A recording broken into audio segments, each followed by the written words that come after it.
Okay, well, it is a couple of minutes past the hour, so we better get started. We have quite a number of people online. Welcome, welcome. Now, I will be answering questions on the live chat box. So if you could type any questions you have down there, and please let me know, send me an email, tell me you can hear me loud and clear, to make sure that everything is working fine.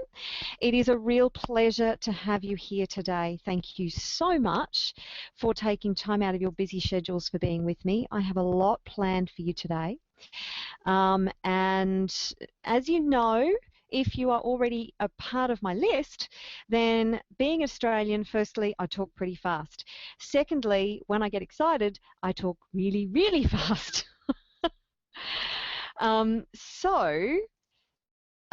Just if I'm going too fast, then just let me know, and I will try and slow down, but I do have a lot to get through today.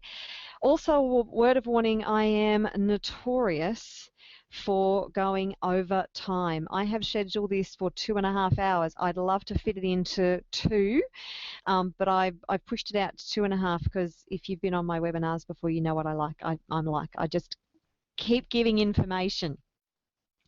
So what we're going to do is get started right away. And this is stepping into divine abundance. And as I said before, if you're on a little earlier, then I'm really excited about today because I have a brand new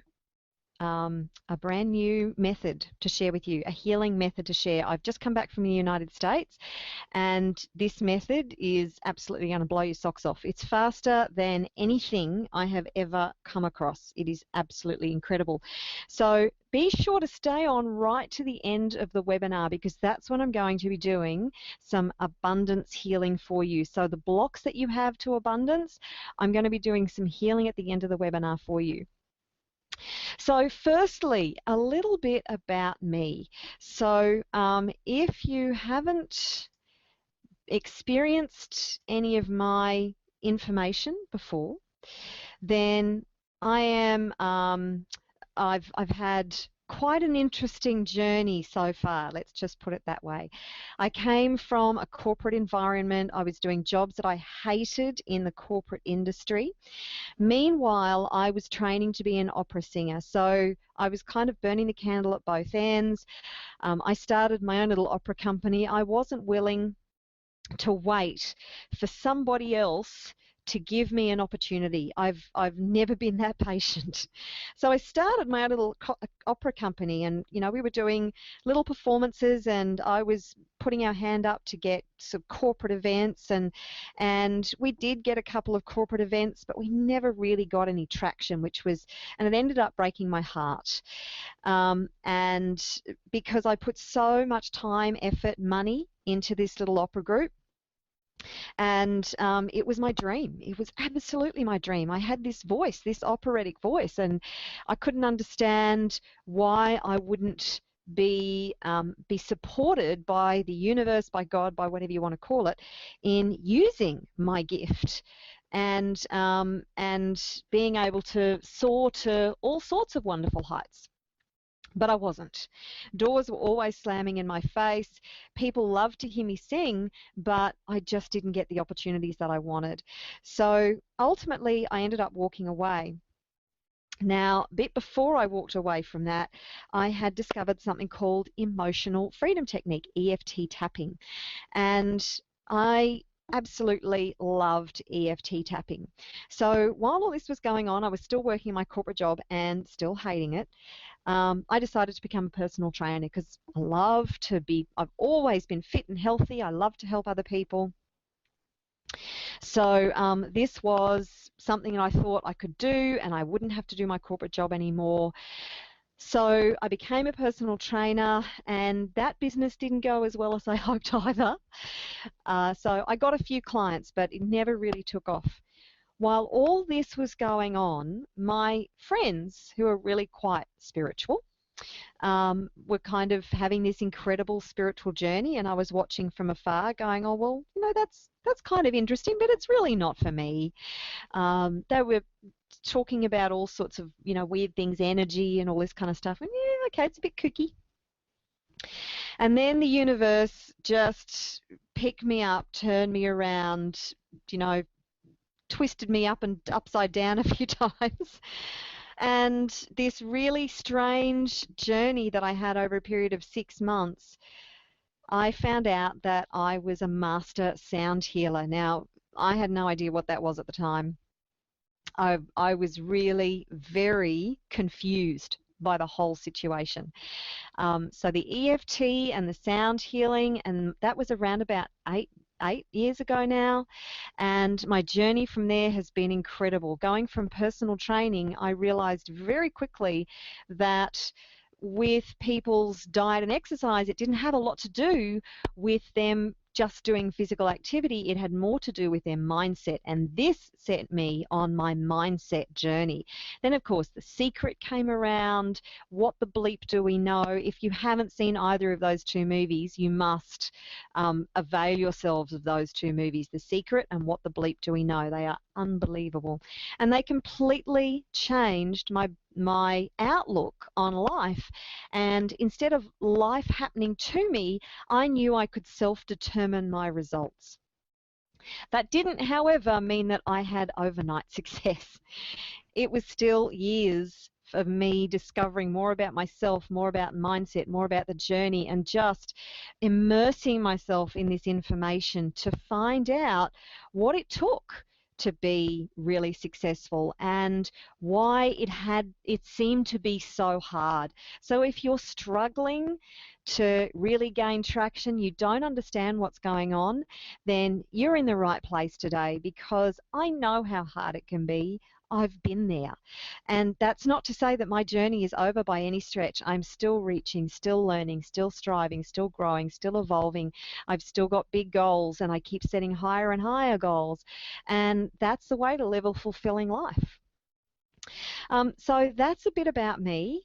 Now, my question to you is, are you really ready to transform your life? Because actually, I'm just going to check on something, because I have a feeling my system isn't broadcasting the way I want it to. Why is that not working?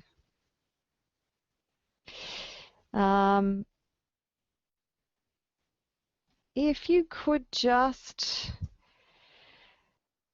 type in any questions that you have to the question box down below. And if you can hear me, please let me know.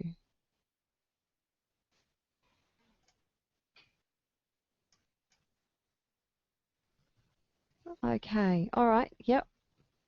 Seems like you are hearing me, so that's good. All right, I might just... Okay, let's keep going. Sorry about that, guys. I'm watching two things at once, and my screen wasn't, the screen that was viewing wasn't matching up with what was supposed to be showing. So sorry about the interruption. But my question to you is, are you really ready to transform your life? And the reason I ask this is because most people will instantly say yes. The minute you ask that question, they're all over it. Yes, I'm ready to transform my life. But transforming your life, I'm telling you now, is not going to be convenient. Your ducks are never going to line up. Nothing is ever going to be all perfect for you to do what you need to do. And when I ask, are you ready to transform your life? I mean, are you really ready to do whatever it takes? Because the reason most people don't succeed is because they are not ready to take the steps. They feel like they don't have the resources, they don't have the time, they don't have the money, they don't have the energy. It's not perfect yet. It will never be perfect. The people who succeed are the ones who take action now and the ones who do something to move forward, even if they don't have everything all lined up. And believe me, everybody I have ever spoken to, it's never been convenient. They've never actually had everything perfect and ready to go before they've stepped forward. They've had to stretch themselves and find a way to do what they needed to do. And believe me, there is 1% of people, 1%, who will ever achieve anything significant. And there is 1% of 1% who will even begin to realize their full potential. And it's the 1% of the 1% who are willing to do whatever it takes when it's not convenient. So I just want you to keep that in mind when we're going through this. If you've got a little voice coming up in your head saying, you know, this isn't, I'm not ready for this isn't right for me, I haven't got all my stuff together yet, then put that voice aside and just stick with me, because if you're on this call, then there is something here for you. So I just want to outline briefly what's going to be in today's presentation. So firstly, we're going to go through some subconscious mind and success principles. Now, you've probably heard these before. I know if you've been on this journey, you've probably heard some of this information or maybe a lot of this information before, but maybe I'll present it to you in a way that you haven't heard it before. And often I find that the more I listen to things, I will get I'll buy a program, either an audio program or a book or something, and I will immerse myself in it over and over and over, because there is always something that I've missed. I'm sure you've heard Bob Proctor reads a little bit of oh, not You Were Born to Be Rich. You know the book I'm talking about, but Napoleon Hill. Gosh, talk about mind blank. That's a bit embarrassing. I can't even see the book. It'll come to me, and you know exactly what I'm talking about anyway.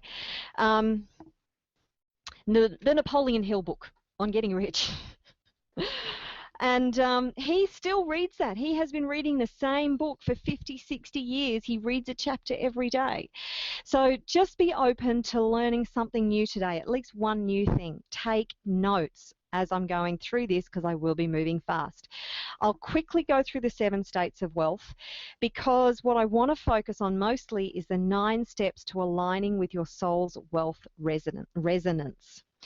Now, I will also be offering you an opportunity to continue to work with me. If you like what you see on this webinar and you think there's something in this for you and you think I can help you, then I will be offering you an opportunity, because I think it would be remiss of me to do that. It's easy to sit on a webinar. It's easy to take notes. It's not so easy to put all of the information that I'm going to give you into practice and make it work for you. I'll give you an opportunity to ask questions at the end of the presentation, and if you'd like to ask questions during the presentation, then I will also try and answer your questions as we go at different points. And then at the end, as I said, stick around, because I will be helping to heal your blocks to abundance. So next, my question to you is, what's your master plan? Do you have a plan? Because you don't have a plan. If you fail to plan, you plan to fail. So it's really important that you have some sort of plan. Now, what stops a lot of people is they get stuck on the how. I think probably 80 to 90% of people don't even get started because they think they have to know how, or they're worried that because they don't know how, it's not going to work out. You will never know how. If you knew how to get to achieve what you wanted to achieve, you would have done it already.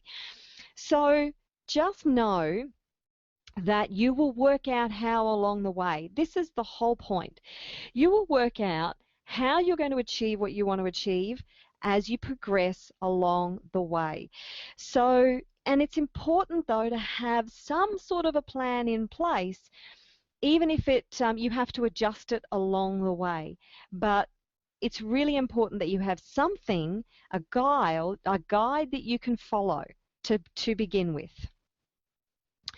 Of course, we all know that everything is energy, vibrating at different frequencies. So, and this is why the energy work that I do, the sound healing that I do, is so incredibly powerful, because energy affects energy. Vibration affects vibration. And we are all resonating and vibrating at a different frequency. Everything in the universe is vibrating at a different frequency. And if you know anything about the law of attraction, you know that like attracts like. And that unless you are vibrating at a same or similar frequency to what you want, then it's not going to turn up. Now, this is significant, and perhaps you've probably heard this before. Maybe you don't quite get it yet. I know it took me a while to get it. I got it intellectually, but I didn't really understand it from a heart space for a long time.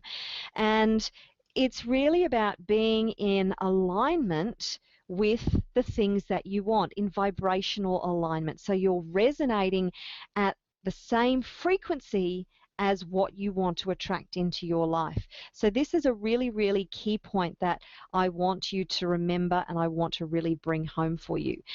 Now, as you know, this presentation is not going to be the easiest thing to hear for you, because I am not going to tell you that this is an easy journey and that I'm going to be about to give you the magic pill to make everything happen for you. It actually wasn't meant to be easy, and there is a reason for that. And I will make it, I will say something else in a moment that will make this statement a little easier. It wasn't meant to be easy because we created this incredible illusion. All of this is an illusion. If you've seen the movie The Matrix, this is like The Matrix. When you get unplugged, you start to become aware and realize that this is all an illusion of our creation. Nothing actually exists except in our projection. This is like we are projecting like a hologram. And it feels very real to us because that's the way we created it. But we made it difficult because we didn't want to figure it out too soon. We are spirit having a human experience. And the reason we're having this experience is to rediscover just how incredible, how magnificent, how amazing, how beautiful, how extraordinary, how infinite we truly are, by putting so many different blocks in our way from experiencing that. Then we have to kind of struggle through it. It's like the butterfly coming out of the chrysalis. You know the story where the butterfly, there was a man watching a butterfly coming out of a chrysalis, and he watched it for several hours, struggling and struggling and struggling, and he couldn't stand it anymore. He thought this poor little animal was suffering so much he had to help it. So he broke open the chrysalis for the butterfly, thinking that he was helping the butterfly. Sadly, what happens when a butterfly emerges from a chrysalis and pushes and forces is that it's a very magical, special process. It needs to push all this fluid through from its body into its wings to be able to fly. When the man broke open the chrysalis, that butterfly was never, ever, ever able to fly. It would die never realizing flight, because its wings were underdeveloped and it had no way that it could fly. So we're the same. We're like the butterfly coming out of the chrysalis. And the struggle is our journey to discovering just how brilliant and magnificent we truly, truly are. It's also the other thing that if you think about like an Olympic athlete, how hard is it for an Olympic athlete to win a gold medal? How much hard work and energy and struggle and effort do they have to put in? There's a lot of mindset involved. There's a lot of physicality involved. Any elite athlete or any super achiever, there's a lot of effort and energy and failure involved. But the reason is that when you do succeed, it is so incredibly sweet. If you are an able-bodied person without any pain and really healthy, simply getting out of bed in the morning is not a massive achievement, is it? It's not something that you stand there and you cheer and you stand on the podium and go, whoa, I got out of bed this morning. How amazing is that? Well, I don't know about you, but I don't. But these athletes who have put so much time and effort and energy and frustration and whatever into their journey, achievement is so sweet, and that's why we have to go through this process of achieving what we want to achieve, because the achievement of it is so extraordinarily rewarding. Without the journey and the struggle and the effort and the growth and the constant overcoming challenges, there's no point. There is no victory. There's no sweetness. There's no glory. Without no guts, there is no glory. So if you're struggling, know that it's perfect. It's exactly the way it's meant to be. And the harder your journey is, the sweeter the victory will be, the more worth it it will be, and it will be worth it. So no, it wasn't meant to be easy, but it will be worth it. So the next thing I want you to get out of your vocabulary is I can't because, or simply I can't. And a lot of people, and even the ones that I talk to when I sort of speak to them in the street, or maybe I speak to somebody who's applied for a coaching session for me, a lot of people come out with I can't because. Get that out of your vocabulary altogether and start asking, how can I? How can I? This is one of the most empowering questions you can ask. If any question that starts with a how, or almost any question that starts with a how, depending on the context, is an empowering question. How can I? How is it possible that I can achieve this? How can I achieve even more than I have right now? How can I bring in more money? How can I? And when you ask this question, you don't have to actually answer it. You ask the question of the universe. How can I? How can I afford it? How can I have the time? How can I have the resources? Very empowering question. And there are other ways of asking empowering questions too. Another one is what? What do I need to do? What do I need to read? What information do I need? What skills do I need? Who do I need to meet? Who do I need to speak to? Again, these are all questions that you can ask the universe that will empower you in your journey. The next thing I want to point out to you is that money is not the issue. And I know you're probably sitting there maybe bashing your head against the wall right now going, she doesn't understand me. She doesn't understand what I'm at. But the issue is not the money. The issue is your programming, your belief systems, your subconscious conditioning about money. Money is inert. It doesn't have a personality. It doesn't have a characteristic. Money is not evil. Money doesn't have any preferences. It's just an energy like anything else. And if you don't have the subconscious programming to be able to resonate with having more money, then that's what the issue is, not money itself. So stop blaming money for your problems and start looking to, how can I change my resonance? How can I be in alignment with money and wealth and abundance? So just remember, every time you think that money is at fault for your situation, it's not the money. It's your programming, and you have the power to change your programming. Do you see how different that way of thinking is? That one is, if you're blaming something external to you for your situation, you have no power. When you start looking internally for the answers and to unlock the reasons where you are right now and accepting responsibility and saying, okay, I got myself here, how do I get to myself to where I want to be rather than where I don't want to be, then you are empowered, not disempowered. Okay, the next thing that I want you to know is that you are abundance. You were born abundant. You have always been abundant. You are abundance. You are everything in the universe. There is nothing you are not.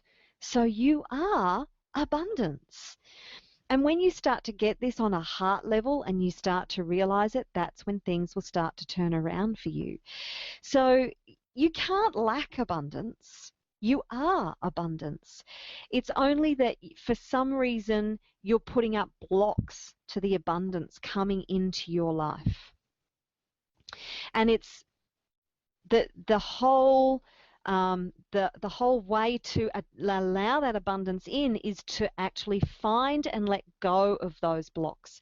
So they may be fears, they may be self-esteem issues, and we'll go through the 7 main reasons why people block abundance later in the presentation. But start to just breathe right now. Right now, here's a little exercise for you. Take a deep breath.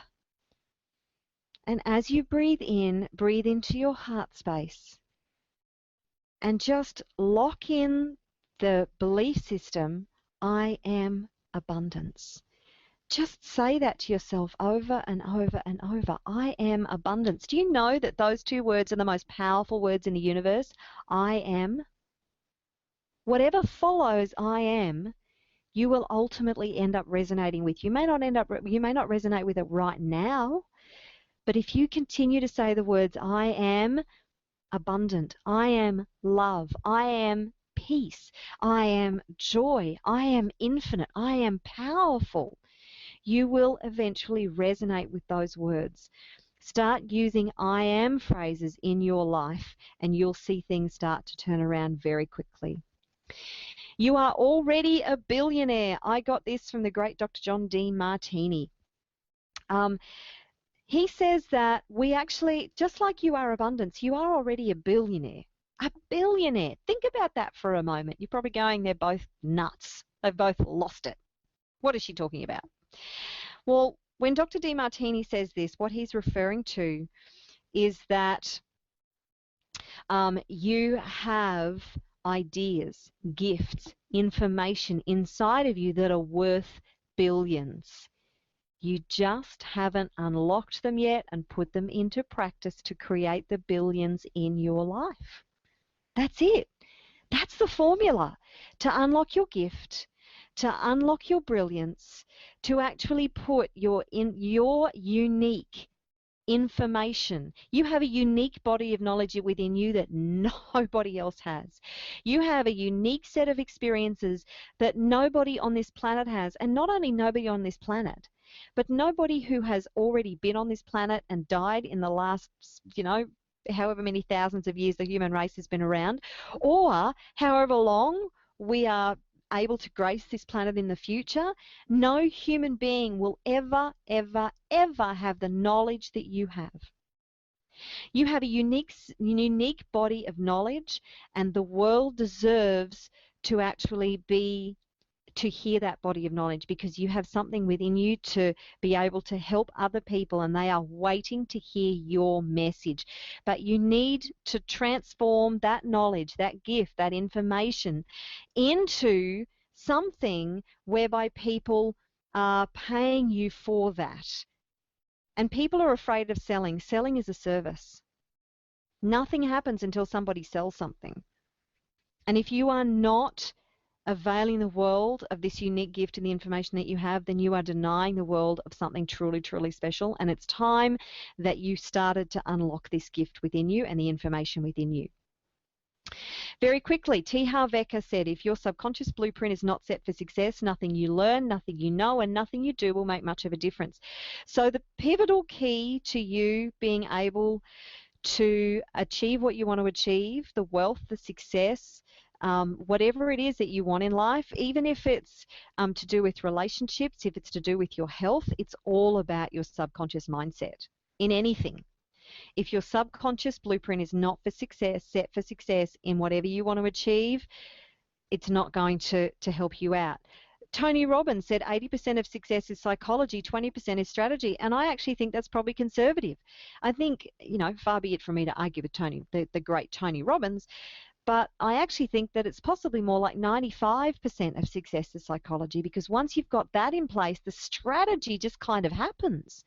you naturally take the action that you need to take to create the life that you want to live. The answer to every problem lies in the level of consciousness. It doesn't matter whether the problem you're looking at is global, like global warming, like pollution, like we're running out of resources, whether it's within your local community, whatever issues you have within your local community, or if it's at a personal level. Everything, once you shift your level of consciousness, you will find the answer to the problem. It was Einstein who said a problem cannot be solved with the same level of consciousness that created it. That's kind of paraphrased, but that's pretty much it. So if you've created a problem, unless you shift your consciousness, you're not going to find the answer, the solution to that problem. And if you want to achieve more than you're already achieving in life, then you must be solution focused. Most people get stuck in the problem rather than focusing on finding a solution. So they complain about their lives, they focus on the problems that they have, they're constantly in fear, frustration, anger, whatever the negative emotion is, because all they can see is the problem. They need to flip it. We all need to flip it so we find a solution, and we all get stuck in our problems sometimes. It's nothing to be, ashamed about. It's part of the human condition. We see a big problem in front of us and it's like a deer in headlights. All we can see is the problem. You need to take a breath and start looking for the solution, because there can never be a problem without a solution. It's not possible. That's not the way the universe works. The greatest lie you were ever told that's holding you back from living the life of your dreams is that you are separate from what you want. So when we're born, we know that we are actually connected to all that is, that we are one with everything.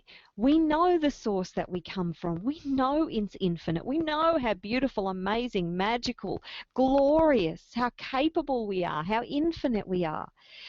When we come into this environment, we are just exposed to lack and limitation by design. It's by design. And our parents before us, that's what they were exposed to, and that's what we are conditioned into, is lack and limitation, because you are conditioned by your environment. So the more limited your environment, the more limited your condition is going to be. But it doesn't mean that you can't change it. In fact, it's the opposite. You were given this journey so you could actually have these experiences, so you could overcome your challenges and see and experience the sweetness of just how magnificent you truly are, remember? It's remembering who we truly are. And this is why we have the ego that convinces us that we are separate from everything. We're not separate from anything. We are abundance, we are health, we are love, we are peace, we are joy, we are everything that we want. In understanding and embracing this, you will start to see a real change in your life. It's all about mindset, guys. Seriously, it is all about mindset. It's all about how you see life, how you experience life, and how you choose to change your perceptions and your judgments. The only thing that's causing your suffering is your perceptions and your judgments about where you're at right now. Drop your perceptions and your judgments on what you think about where you're at right now, and there can be no struggle. There can be no pain or suffering. Actually, in fact, I think it was the Dalai Lama, maybe it was Buddha, I'm not sure. But one of them said, pain is inevitable, suffering is optional. So yes, you're going to experience struggle and failure. I told you this was going to be raw and real, and I wasn't going to give you any BS. And there will be times where you just want to chuck it all in. You've probably had hundreds of them throughout your life already, if not thousands.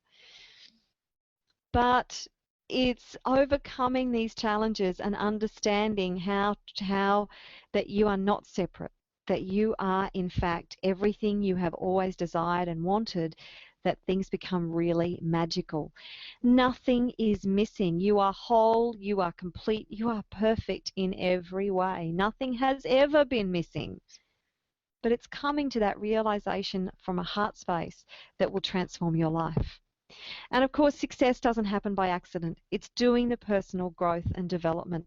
It's jumping in feet first sometimes when you feel so unsure and you don't know how things are going to turn out, but you feel the fear and do it anyway. Nike, great saying. And it's being able to face your challenges, face your fears, do whatever you have to do to achieve what you want to achieve. Now, I don't know if I've still got half of my people on this presentation, because I have to say that most of the presentations I have ever listened to around the law of attraction and abundance and success pretty much paint this rosy picture that we can make it really easy for you. And you know what? I'm going to show you some healing techniques at the end that are certainly going to blow you away and will make everything a lot easier. But I don't want to paint this picture that this journey is for the faint-hearted, because it's not. I have not found anybody who hasn't had to break free of their chrysalis on the journey to success yet.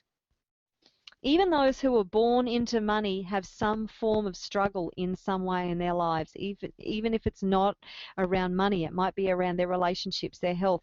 Look at the people that we see in front of us all the time. People like Amy Winehouse and Michael Jackson, and just the dozens of people who we see who actually seem to have everything on a platter, and still they have their struggles, and some of them don't make it, which is really sad.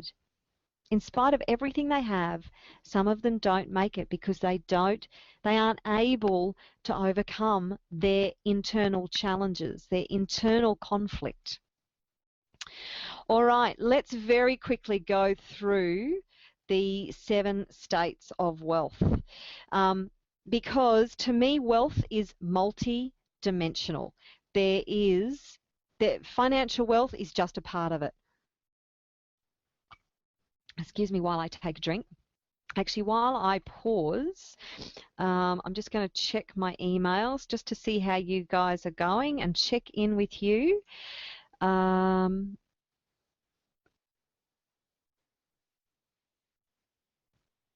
Okay, yes, I know that you can see the whole PowerPoint presentation. Think and Grow Rich. Thank you, Abby. I knew you guys knew what I was talking about. Yes, I'm definitely, you can see the whole presentation, because when I actually hit the PowerPoint presentation, it wasn't changing the slides on the screen. So that's why you can see my whole presentation, guys, and that's why you're not going to get the effects of everything coming in nice and neatly like I had hoped it would, because for some reason it wasn't flipping over on the Hangout, on the actual presentation. So I do have a question here. Okay, Kylie, just starting with my whole EFT journey, everything seems to be happening so quickly. I'm not sure where to start and keep self-sabotaging. Does clearing blocks help stop self-sabotage, or do I focus on that first? I'm studying psychology at uni. Oh, great that you're studying psychology. All right. Yes. Look, we all self-sabotage. Don't beat yourself up about self-sabotaging, because we all do it, and we all continue to do it. It's part of our human condition. We sabotage ourselves. I wouldn't say we sabotage ourselves in different ways as we expand and grow and step into understanding who we truly are. Clearing blocks will definitely help you to stop self-sabotaging as much, I guess. And as you continue to clear your blocks, your fears, your negative belief systems, your subconscious conditioning, your paradigms that you grew up with because of your environment, the more clear things will be and the less you will self-sabotage. And if you want to do EFT on self-sabotage, then do that as well. But do the EFT on how the self-sabotage makes you feel. So when you are self-sabotaging, how does it make you feel that you're self-sabotaged? Frustrated, angry, sad, upset, disappointed. And then do the EFT on that first. So I hope that answers your questions. Okay, back to the presentation. Okay, so the 7 states of wealth.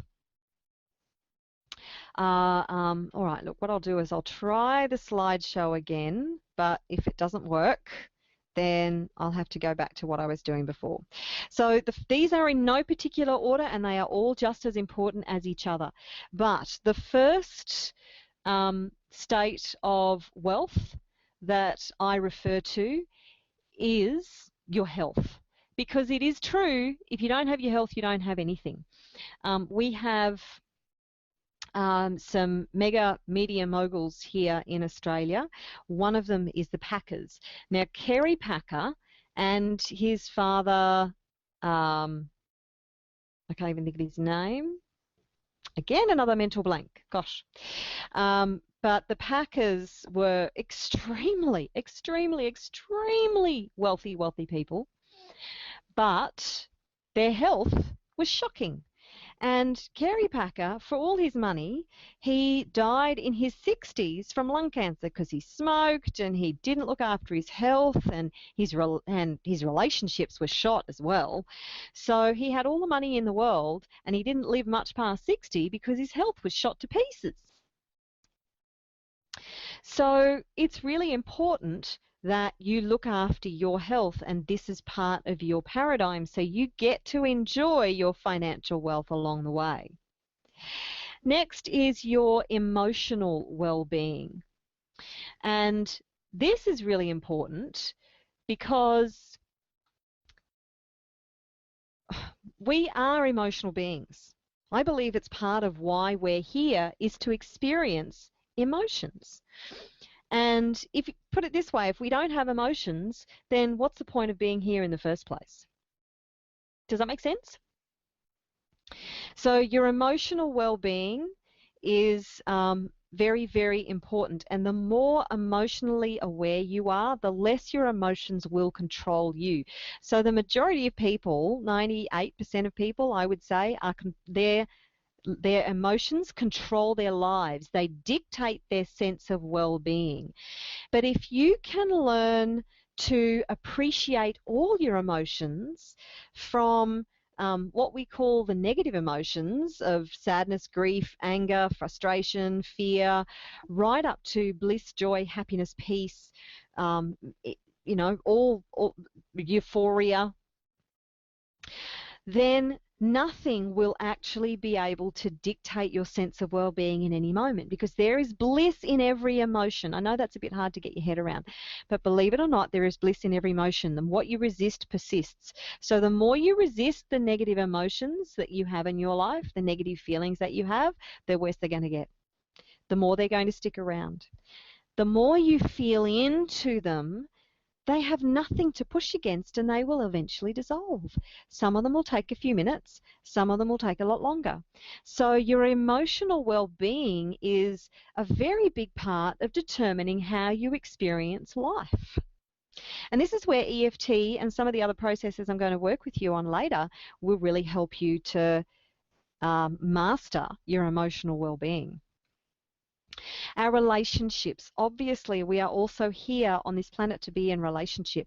Relationship with the planet, with our environment, relationship with the people in our lives, and most importantly, in relationship with ourselves. Do you know that the more you clean up your relationship with yourself, the better your relationship with your external environment, including the people in your lives, will be? The people in your lives are a reflection of your relationship with yourself. So being in relationship and attending to that part of your wealth is incredibly important in this journey. If you have really rich, rewarding, loving, harmonious relationships, how much better is the experience on this planet? Seriously. So being in relationship and having really good relationships is a very important part of your wealth your wealth equation. Of course, financial, I don't have to dwell on this one. The one we all know and love, and the one that frustrates the hell out of us the most a lot of the time. Our relationship with money is something that has been frustrating the human race for time immemorial. Those ones who actually weren't born into the knowledge of what money and wealth really is, and abundance really, really is. We've been, again, fighting against it. All the negative belief systems, the paradigms, the self-doubt, the self-worth issues, all of that stuff affects our financial well-being. And there are some people who will argue that money's not important. Well, I don't think so at all. Money's a really important part of your wealth equation. The more money you have, the more fun tickets you can have, the more you get to experience just how rich this life truly is. And as much as money cannot buy happiness, by the same token, let me tell you, it can certainly make life a lot more fun and enjoyable than when you don't have it. So your financial wealth is so important, no more important than anything else, but not to be ignored by any stretch. Our intellectual wealth and well-being, to this I'm referring to a sense of wisdom. It doesn't mean that you have to be really highly intelligent, far from it. Some of the most highly intelligent people are some of the poorest people on the planet in so many ways. Their relationships aren't great, they're not necessarily the richest people on the planet, but this comes down to wisdom. And it's actually being connected to your higher self, to universal intelligence, so that you can avail yourself of any information that you need instantaneously. And our body of knowledge, as I said right in the beginning, the body of knowledge that you have is your key to really unlocking financial wealth and the rich experiences that you truly desire and deserve on this planet. Spiritual wealth is the final of the first 6, and that, of course, that's your relationship with whatever you think is your higher the higher source. And I have no judgment about what you call it, universe, Buddha, Allah, God, the source, the divine, whatever you want to call it. It's your relationship with that higher source, your higher consciousness, that will also contribute greatly to the richness of your experience here on this planet. So these are the first 6 states of wealth. Now you can either attend to these individually, or you can attend to the 7th state of wealth, which is holistic or conscious wealth. That's why my business is called the Conscious Wealth Institute, because I focus on a sense of awareness, a sense of consciousness, and once you do that, all of these other things actually fall into place so much more easily, and they don't get out of balance as quickly. If you're focusing purely on financial wealth and well-being and ignoring your relationships and your emotional well-being, your life's still going to be a struggle. It's still going to be painful. There's still going to be things going on in your world that really frustrate you and create suffering for you. But if you come from a place of consciousness, everything actually is balanced and harmonious, and will complement each other. So each of these states of wealth will then complement each other and be integrated rather than disjointed and unbalanced. I hope all that makes sense. Okay, so now we move on to the 9 steps to aligning with your soul's wealth resonance. Now, the reason I call it your soul's wealth resonance is because of the fact that we are a vibration, and this is your soul's journey. And when you actually, we all have a very unique resonance and vibration. And when you step into your unique resonance and vibration, and it's harmonious and everything's aligned, then your journey is just so much smoother. It flows. When you are resonating with your soul's journey, when you are fully in alignment with your purpose on this planet, then everything just flows. Doesn't mean there's no challenges. It just means that you feel completely and fully supported, that your journey is a series of divine events rather than just crawling from one struggle to the next.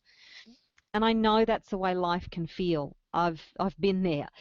Maybe not to the extent that some people have, but I have certainly experienced that. So the first step in aligning with your soul's wealth resonance is to claim your divine destiny. So this is where you could achieve, there's a saying, you could achieve 10,000 things, but if you don't achieve your purpose, it will be as if you have achieved nothing. So actually claiming your divine destiny is about being on purpose. It's having clarity about your vision. It's having a vision. A vision is so, so, so important to your future success and achieving what you want to achieve. The people who, the super successful, they have a vision. The Oprah Winfreys, the Donald Trumps, the Bill Gates, the Steve Jobs, the Virgin guy. Man, I'm having a lot of blank moments on this presentation. Richard Branson.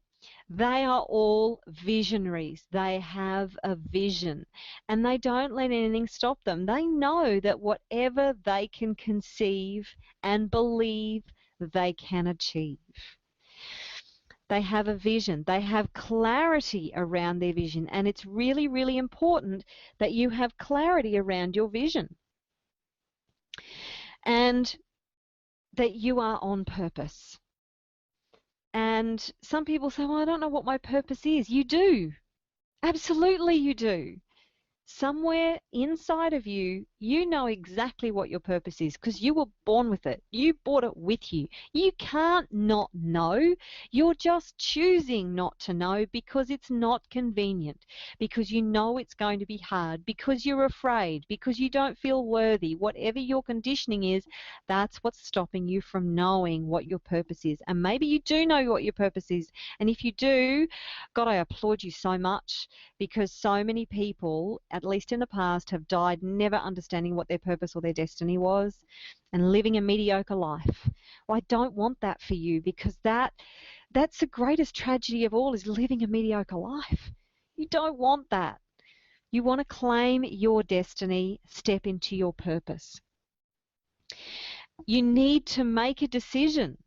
Make a decision right here, right now, that you're going to live your purpose no matter what. And make that vision, create that vision, put it on a vision board, set your goals. Goals are so important. I cannot begin to tell you what has happened for me just in this year, because I set an outrageous goal. Outrageous. No idea how the hell I'm going to get there, but I am absolutely blown away. This is higher than any goal I've ever set. Blown away by the things that just keep, the information that comes to me, the pieces that keep falling into place, the skills that I am learning, and it's almost like it's happening automatically. Yes, I'm participating. Yes, I'm doing the work. Yes, I'm learning the skills. Yes, I'm going to the courses. But it's just all falling into place because I set an outrageous goal and I took action.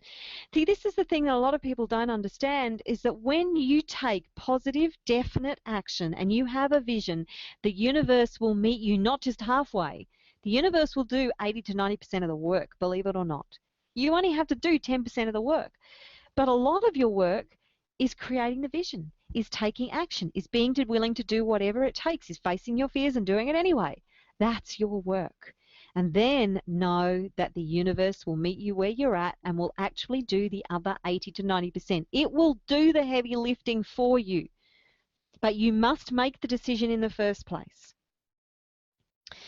The subconscious mind doesn't know the difference between fantasy and reality. If you have a vision and whatever you're using, whether it be a mind movie or whether it be a vision board or whether it be having your goals put somewhere where you read them every single day and remind yourself, if it's visualizing, very, very powerful, because the subconscious mind doesn't understand when you're playing a movie in your head, it doesn't understand that that's not your reality.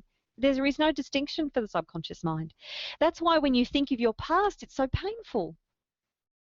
Even though it might have happened to you 15 years ago, if you think of a particular painful event, if you haven't cleared the pain around it, then you will experience the pain again, even though it's not happening to you in this moment, because the subconscious mind doesn't understand the difference between the past, the present, and the future. If you're reliving it in your mind, the subconscious mind is reliving the event and producing the same emotions, the same pain, the same suffering, the same responses, the same reaction, if you haven't changed your attachment to those things that happened with that event. It's simply your attachment to your experience around that event that creates your suffering. Gee, I hope that makes sense. So this is why, and that's why visualization about your future is so powerful, because when you visualize your future the way you want it, the things that you want to be experiencing, the people you want to be with, where you are, what people are saying, what things are you doing, how happy you feel, the subconscious mind actually locks onto that and goes, oh, you want this experience, you want more of this, here you go, here's more of that. It's magical. It truly is magical. And the more you visualize, the more you attach your reality to that fantasy, the more quickly it's going to happen for you. This simple step will actually help you to create the magical life that you truly desire and deserve, one that is satisfying, fulfilling, inspiration. Clarity and vision will give you focus, and it will help you to persist in the face of adversity. If you don't declare what you want, the universe can't deliver it to you. Pure and simple.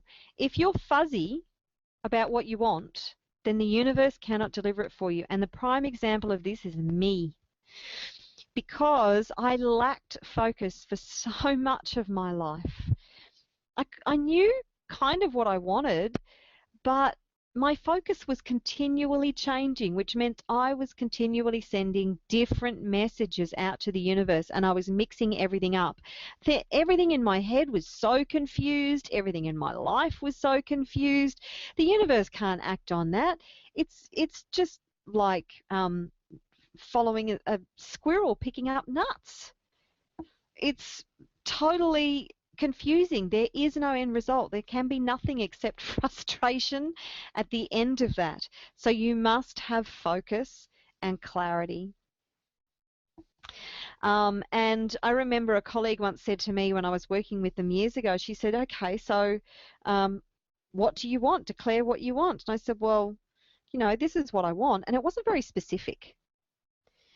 And that's another thing that you need to be very, very clear about is your specificity. Your vision needs to be very specific, not wishy-washy or unclear. It needs to be really clear, really specific. But my colleague, the person I was working with said to me, and what does that look like for you? And I kind of went, huh? What are you talking about? What does that look like for me? She said, well, what does that particular outcome look like for you? How does it feel? I'm like, I don't know. I haven't got it yet. She just kind of shook her head and said to me at the time, you must have a sense of what it will be like when you get there. You must. It can't happen if you don't. So it's really, really important that you are clear about where you want to go, what you want to achieve, about stepping into your purpose and living your purpose and your passion and living from that space. One of the things that you can do to actually claim your destiny is to write out the things that you're passionate about and the things that really give you joy, because they are a part of what make up your purpose, your passion, and your destiny on this planet. They're not the whole equation, but it will certainly start to give you an idea about what you're meant to do while you're here and how to live your purpose. Most people actually, firstly, they don't think they have a purpose, or they don't know what it is, but they take the generic option for a vision. So everybody wants the bigger house, everybody wants the nice car, everybody wants the trip around the world, and they take the generic version because they get locked into, oh, well, that's what everybody else wants, so that must be what I want. But you're unique. What you want is probably going to be completely different to what somebody else wants. Me personally, I don't like to travel that much. I travel for workshops and for personal development. I love where I live. To me, I live in paradise. I live on the top of Tamborine Mountain in the Gold Coast hinterland of Australia, and getting me off this mountain is just one of the most difficult things ever. I try not to leave because I love it here so much. This is my paradise. I don't need to go anywhere else. When I went to the US to learn this technique last week, I arrived the day before the workshop started, and I loved the workshop. Man, one of the best workshops I have ever done by far. But I couldn't wait to get home. I just love it here. So I know that my thing is not necessarily leaving home and traveling. And I don't want a complex life with lots of big, fancy things. I love having a simple life. And there are certain things that I like, and I like them the way I like them. But, you know, we all want something different. We don't necessarily have to want the different things, the same things. And it's up to you to figure out what really makes your heart sing. What do you really want? Another mistake that people make is they settle for what they think is possible, not for what they really want. So they dumb their desires down. They tend to think of what they want and then go, oh, that's not possible, so I'll settle for half of that, or a third of that, or a quarter of that. Never, ever, ever, ever, ever settle. What you want. Go for whatever it is that you want. Be outrageous. Write your fantasy. Write it out in detail and then stick to your vision, because it's only by sticking to your outrageous vision will you ever achieve and be the 1% of the 1%. And there is no reason why you can't be just like any other super achiever in the world. There is nobody who is better than you, who is more capable than you, who has more talent than you. Nobody. Nobody. You can achieve just as much as anybody else, but you've got to be clear on your vision and claim your divine destiny. Okay, moving on. The power of your story. So this is about taking responsibility for where you are right now. Doesn't mean you blame yourself for it, but acknowledging your achievements. So we tend to focus a lot on what's gone wrong rather than what's gone right. It's just another part of our human condition. Flip it. Focus on your successes. Big, small, medium, doesn't matter. If you just got through a difficult day, that is a massive achievement, and you need to acknowledge yourself for that.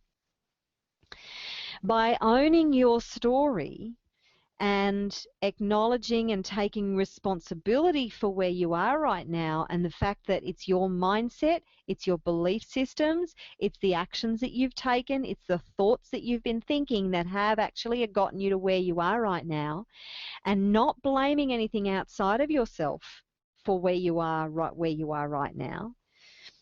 By taking responsibility for that in all ways, you are then empowered to change it. By putting the blame outside of yourself, you are completely disempowered. There's nothing you can do about it. So it's really important that you own your story and you take responsibility from where you are right now. And then when you look at where you are right now, and if you take a realistic snapshot of where you are right now, because most people are kidding themselves. Most people are kidding themselves about where they truly are. They're actually putting it through rose-colored glasses because they don't want to face the truth. You can then look at the gap that you need to bridge between where you are now and where you want to be.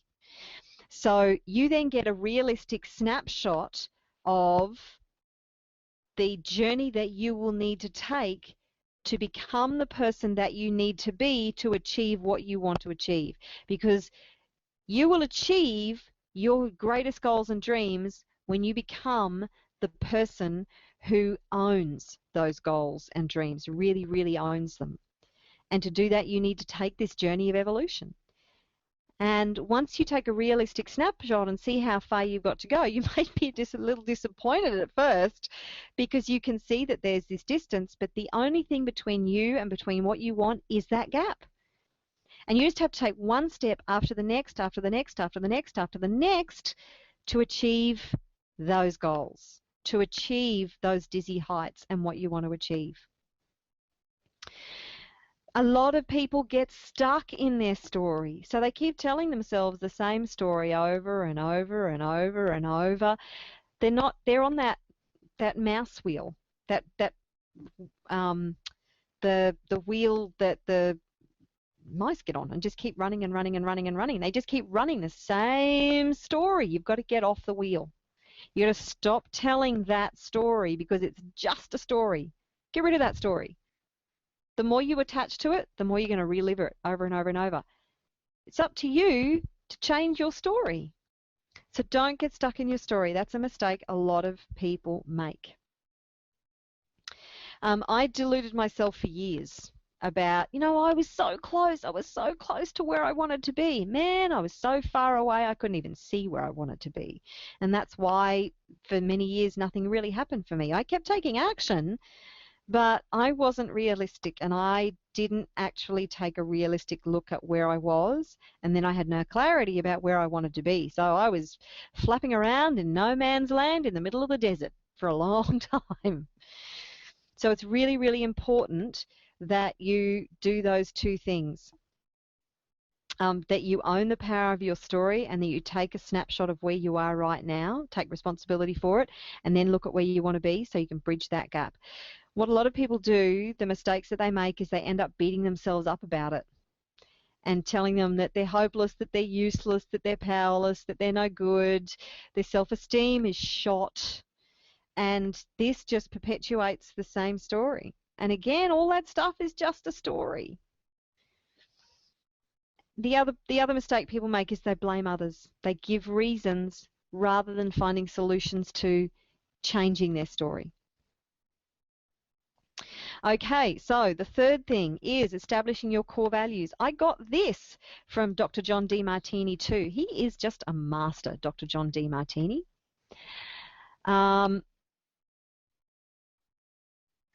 Okay, I'm just having a look at some of the questions that have been coming through. Yes, I'll be showing you how you can shift your consciousness. I will be doing that toward the end of the webinar. That's why you want to stick around for the healing.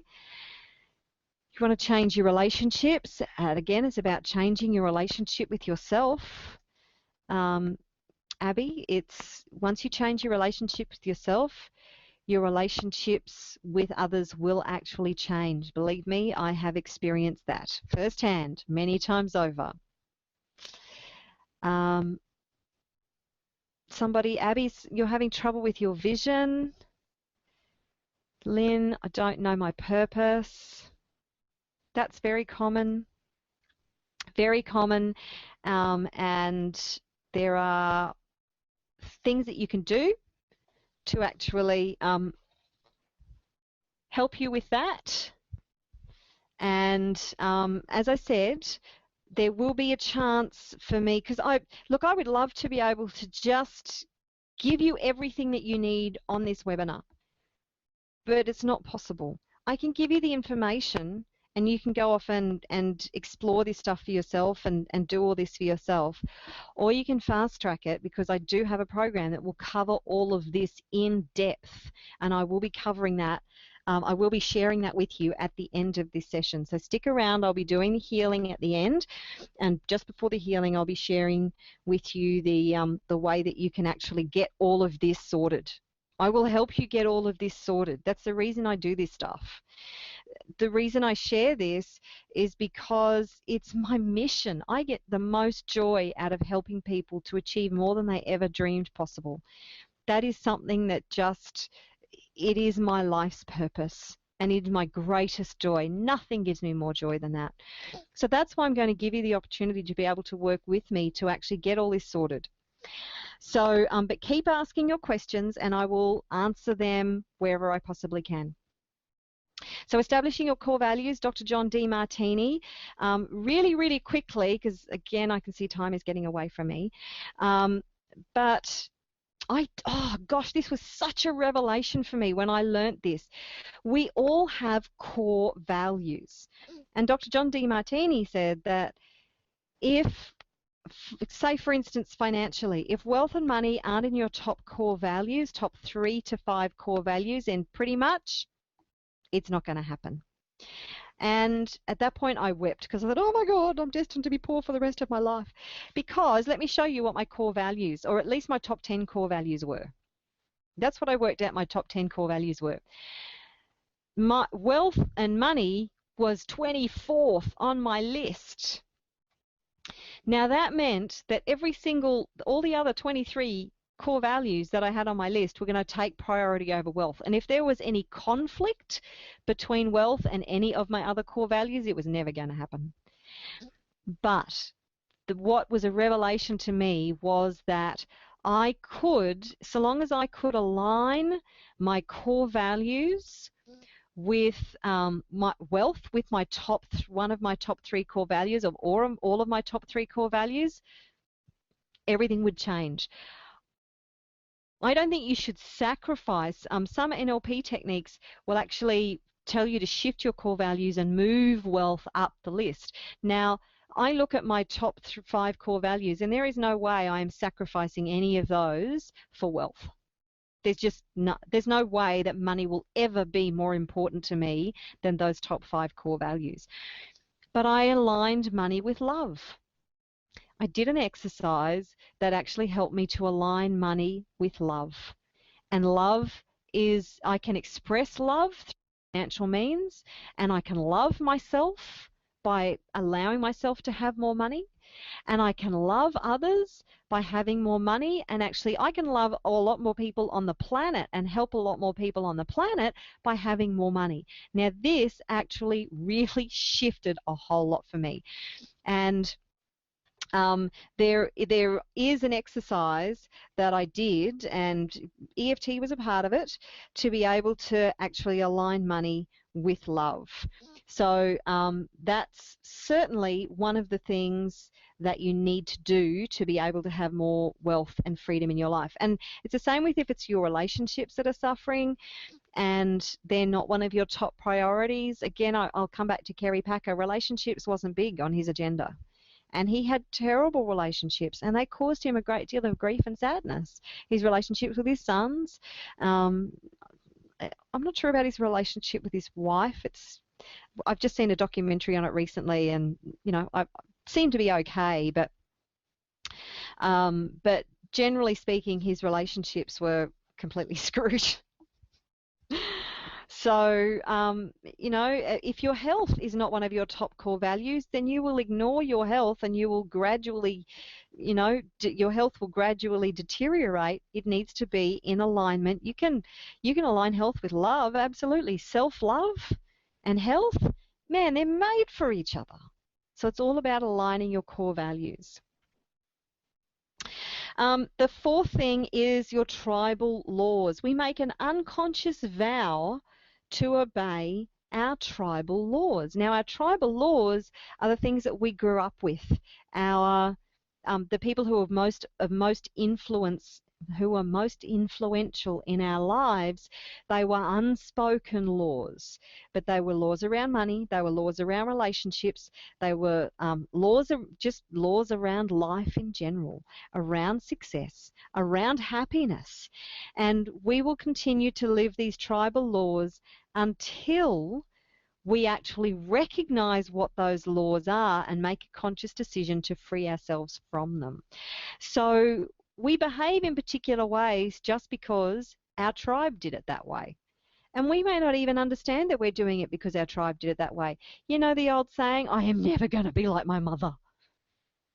Or for a boy, I'm never going to be like my father. Who do you turn out like? Because they're your tribe. And when you're born, you are completely and totally and utterly reliant upon your tribe for survival. So it's in your best interests to please the members of your tribe. So you will follow the laws and follow the rules. Yes, there's a certain amount of rebellion that comes on later in life, but the most influential years of our lives are between the years of 0 to 6 and 7. That is when most of our belief systems, our subconscious programming, our personalities are formed. And after those formative years, it's then that you have to do these other tools and techniques to get into the subconscious to be able to change them. And it's the same with our tribal laws. So if you have a tribal law around wealth or success or relationships or your health, until you recognize them and actually make a conscious decision to change them, they will continue to rule your life. And of course, there are, we believe at least that there are consequences to breaking those tribal laws. We might be rejected. We might be thrown out. We might be disowned by our tribe, and that would be a very painful experience. And don't forget that we carry programming in our primitive brain from hundreds, if not thousands of years ago, that if you were kicked out of your tribe, that was death. Like if you think about the African continent and being a part of the African tribe,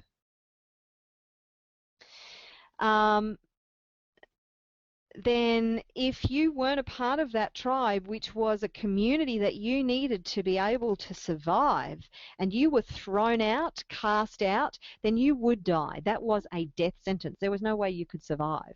So our primitive brain is still very attached to being a part of a tribe.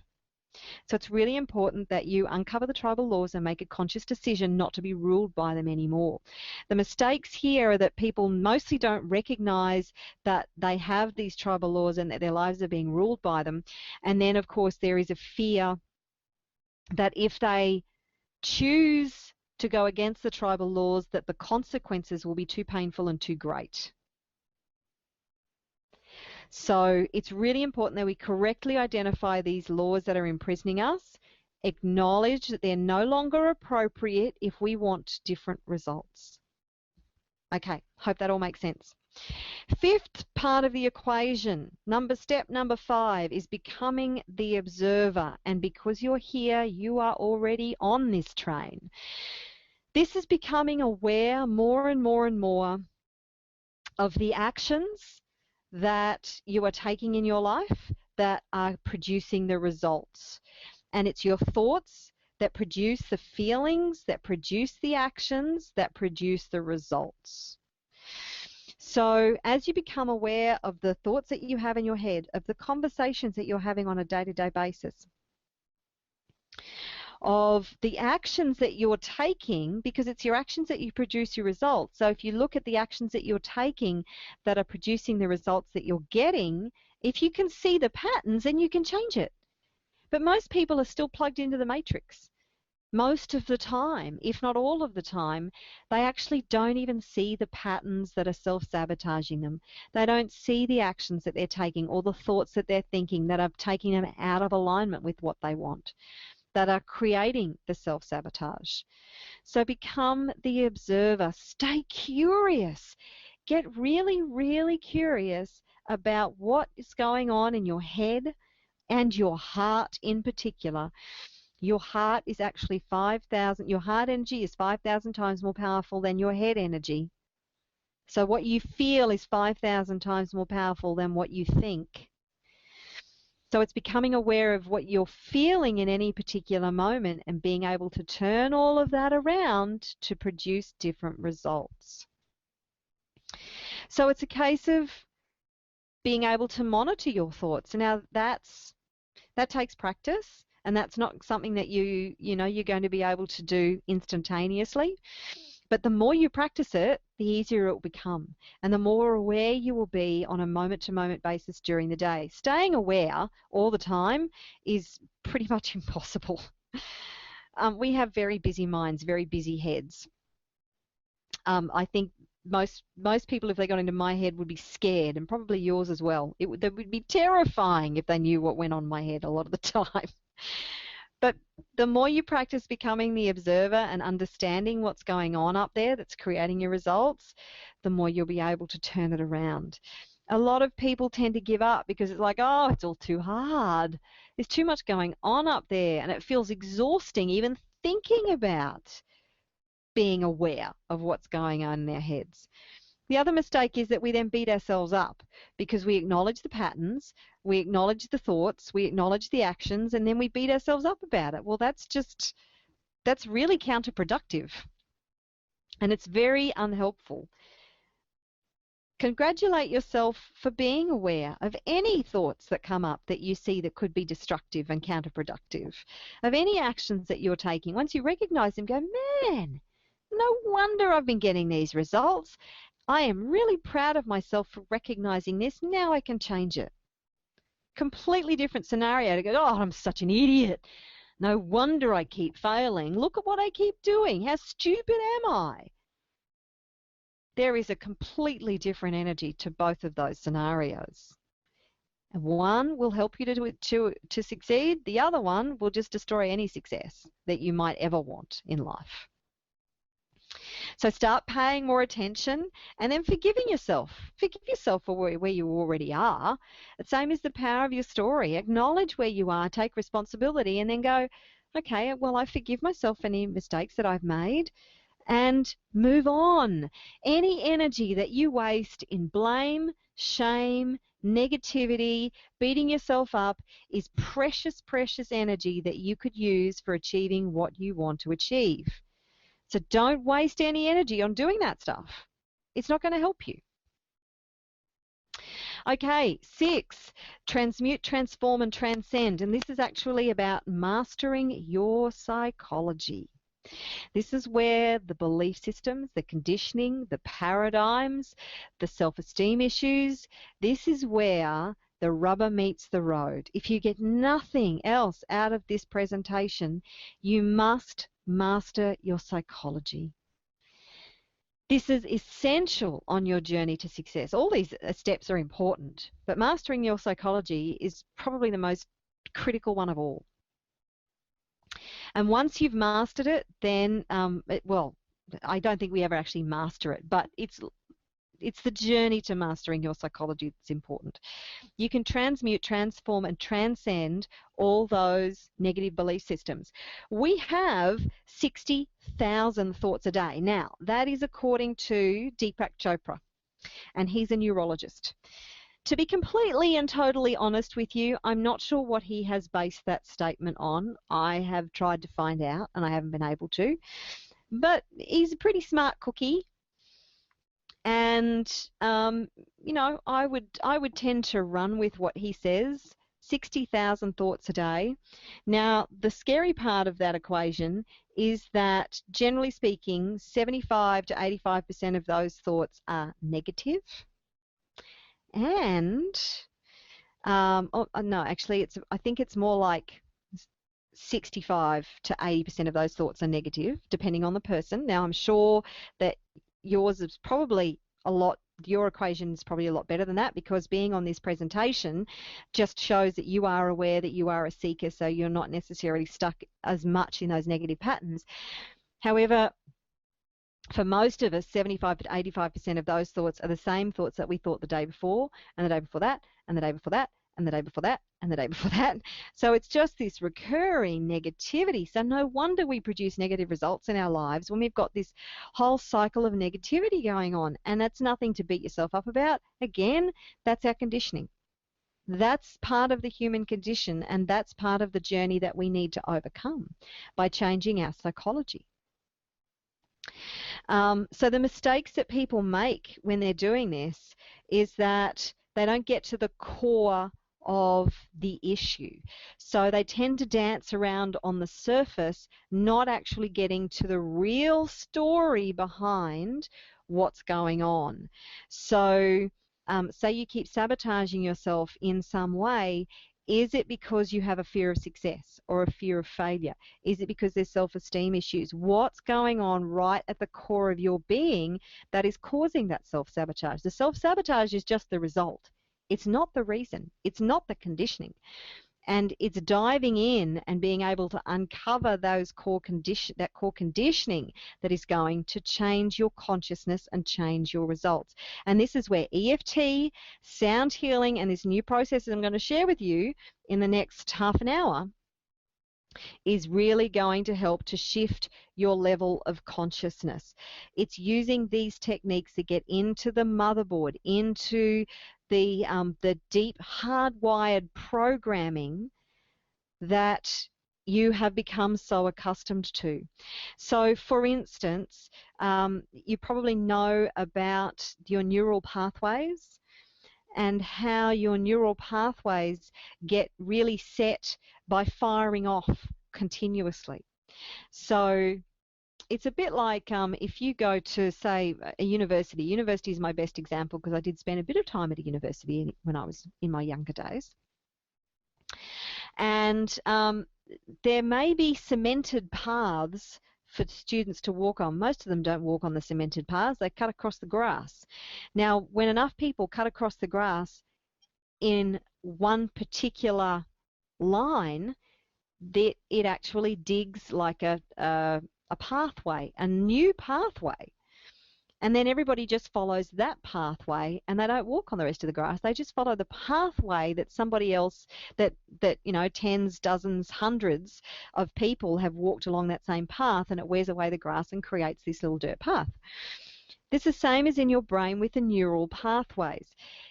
What you need to do is create new neural pathways, and that's not that easy. It's firing off new neurons in your brain to create new ways of thinking, new ways of behaving, and then doing it repetitively that creates a new neural pathway until it becomes a habit. A habit is a neural pathway where neurons have just been fired in the same way over and over and over and over and over until it is absolutely ingrained in you and it is a habit. So it's really, really important that you change your subconscious programming, so you change your neural pathways, change your habits, and then change your results. So EFT and sound healing. Another good one that I got from Joe Vitale. And that is drinking blue solar water. So you know those cobalt blue glass bottles that you can get? What you do is you fill them with water and you put them out in the sun. And this changes the vibration of the water, and it helps, apparently, in shifting your consciousness, in bringing more awareness. And what I've done with my blue cobalt bottles is I've written on them peace, love, joy, happiness, wealth, abundance, harmony, all the things that I want my life to reflect and resonate with. I've written those on the bottles with the water in them. Because if you've seen the photos of Dr. Emoto, where he takes he's a Japanese scientist who labeled water in bottles or containers, then snap froze them, and then looked at the crystalline structures that they formed. The ones that he labeled with hate, anger, fear, grief, all of that were really, really ugly. Ugly crystalline structures. The ones that he labeled with love, peace, joy, happiness, the stuff that we really want in our lives, had the most gorgeous, beautiful structures. They were like snowflakes. They were unique and just absolutely gorgeous. So you've got to remember that you're 80% water. So if you're putting water that vibrates at a higher resolution, a higher resonance, a higher frequency into your body, you're absorbing that into your cells. Doesn't that make sense? So stack the odds in your favor. This whole process is about stacking the odds in your favor and doing what you need to do to produce the results that you want. So get some cobalt blue glass bottles, fill them with water, put them out in the sun, and then drink that. Really, really good for your cells. Owning your brilliance. And this is about your gifts, because your gifts are part of your purpose. It's recognizing how incredible you are and that you have a unique set of gifts and a unique way of delivering them to the world that nobody else has. And something that the world desperately needs is your brilliance. The second part of this is your self-esteem, your self-worth. And if you have a really, really low self-esteem and self-worth, then achieving anything is going to be just the hardest thing ever, because you'll continue to self-sabotage if you don't believe that you deserve it or you don't believe that you're worth it. So you really need to believe in yourself 100%, believe in your capabilities, your journey 100%. You need to uncover your brilliance and own it to be able to achieve what you want to achieve. This is such an important part of the equation, and again, using EFT sound healing, this new process I'm going to share with you, is a very, very big part of changing your self-esteem. Nearly every one of us on the planet have some form of self-esteem issues, some less than others. Some cover up their self-esteem issues by coming out with such a huge ego that they don't recognize their self-esteem issues, let alone anybody else's. Do you know of somebody like that? Somebody who's so in your face and seemingly up themselves? I would just about guarantee that underneath their self-esteem is really low and they're just covering up. So remember that when you encounter people like that in your life and you think they're just, really up themselves and full of themselves. It's not always the case, but it's possible that they actually have really huge self-esteem issues. So what else do I need to tell you about owning your brilliance? Most people, this is where people go wrong. Most people overlook their gifts because they're unconsciously competent at them. This is so important. So in NLP, they talk about 4 levels of learning and knowledge and competence. One is unconscious incompetence. You don't know what you don't know. In other words, if you've never seen a car before, you wouldn't even know that it's possible to drive a car, let alone how to drive a car. You don't know what you don't know. The second level is conscious incompetence. So you know that you don't know. So you go to drive a car or you go to play basketball and you've never picked up basketball, and then you suddenly find out you have no idea how to drive a car or play basketball or whatever the skill is that you feel is necessary to achieve what you want to achieve. The third level, and this is also to do with neural pathways, firing off the same neurons to get to the place where you are what's called unconsciously competent. So we've done unconscious incompetence, conscious incompetence, then you get conscious competence. So you are then learning to drive the car, and you can drive the car, but you've got to think of every step of the way. Clutch, brake, change gears, accelerate, stop sign, give way, all that kind of stuff. So you're consciously thinking about it. Basketball, you're constantly running through the different things that you have to do, how to dribble, how to stop, how to turn, all the rules of the game, and you're consciously running that through your mind while you're learning, and then you get to the point where you are unconsciously competent. So it happens automatically. You get into drive to work, you get to work, you don't even remember the drive because everything was on autopilot. You just did it automatically, your subconscious took care of everything, and your mind was somewhere else entirely. I wouldn't suggest that that's the best way to drive a car, because that's how accidents happen. Because when the unexpected happens, you're not in the zone to be able to do anything about it. But unconscious competence is where you strive to get to when you want to achieve something new. Okay, so that's a really, really important part about owning your brilliance, owning your gifts, because most people don't recognize what their unique gift is or what they're brilliant at, because they are gifted at it and they are unconsciously competent at it. So it comes to them so easily, they couldn't imagine that it could be part of their purpose or that they could be gifted in any way. But in actual fact, what comes so easily to them is really difficult to somebody else. So recognizing your unconscious competence is a really, really important step in your journey to success and mastery. Okay, step number 8, taking consistent daily action. And I'm going to go well over 2 hours, aren't I? I just noticed that. Geez, I get carried away. Okay, so taking consistent daily action. This needs no explanation. It's like if you want to lose weight and you change your eating habits and you exercise for one day, that ain't going to cut it. You've got to do it consistently every single day for a period of time to get the results that you want. It's the same with their success in anything.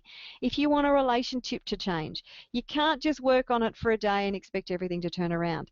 It's consistent daily action that is going to get you results. It will also get you momentum. If you take action one day and then don't take action for several days, and you lose all your momentum.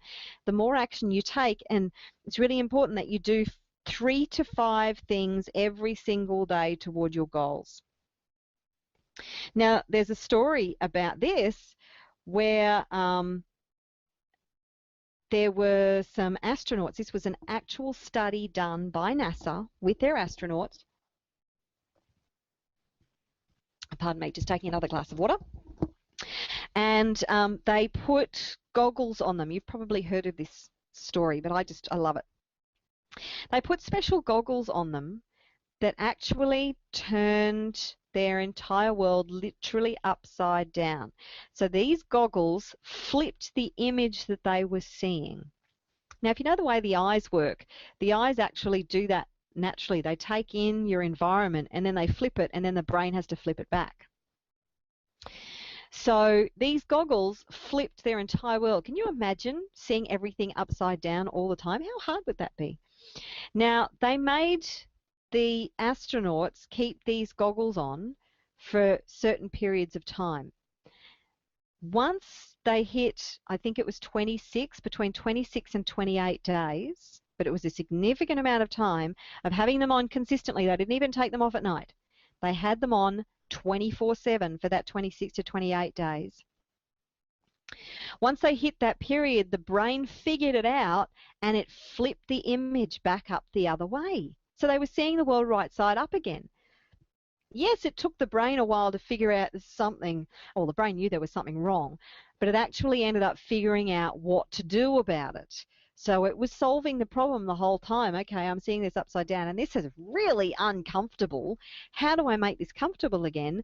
Eventually, after 26, 28 days, it flipped it. If the astronauts took those goggles off at any time during that 26 to 28 days, even for a shortest period, the whole thing had to start again, all over again, from scratch.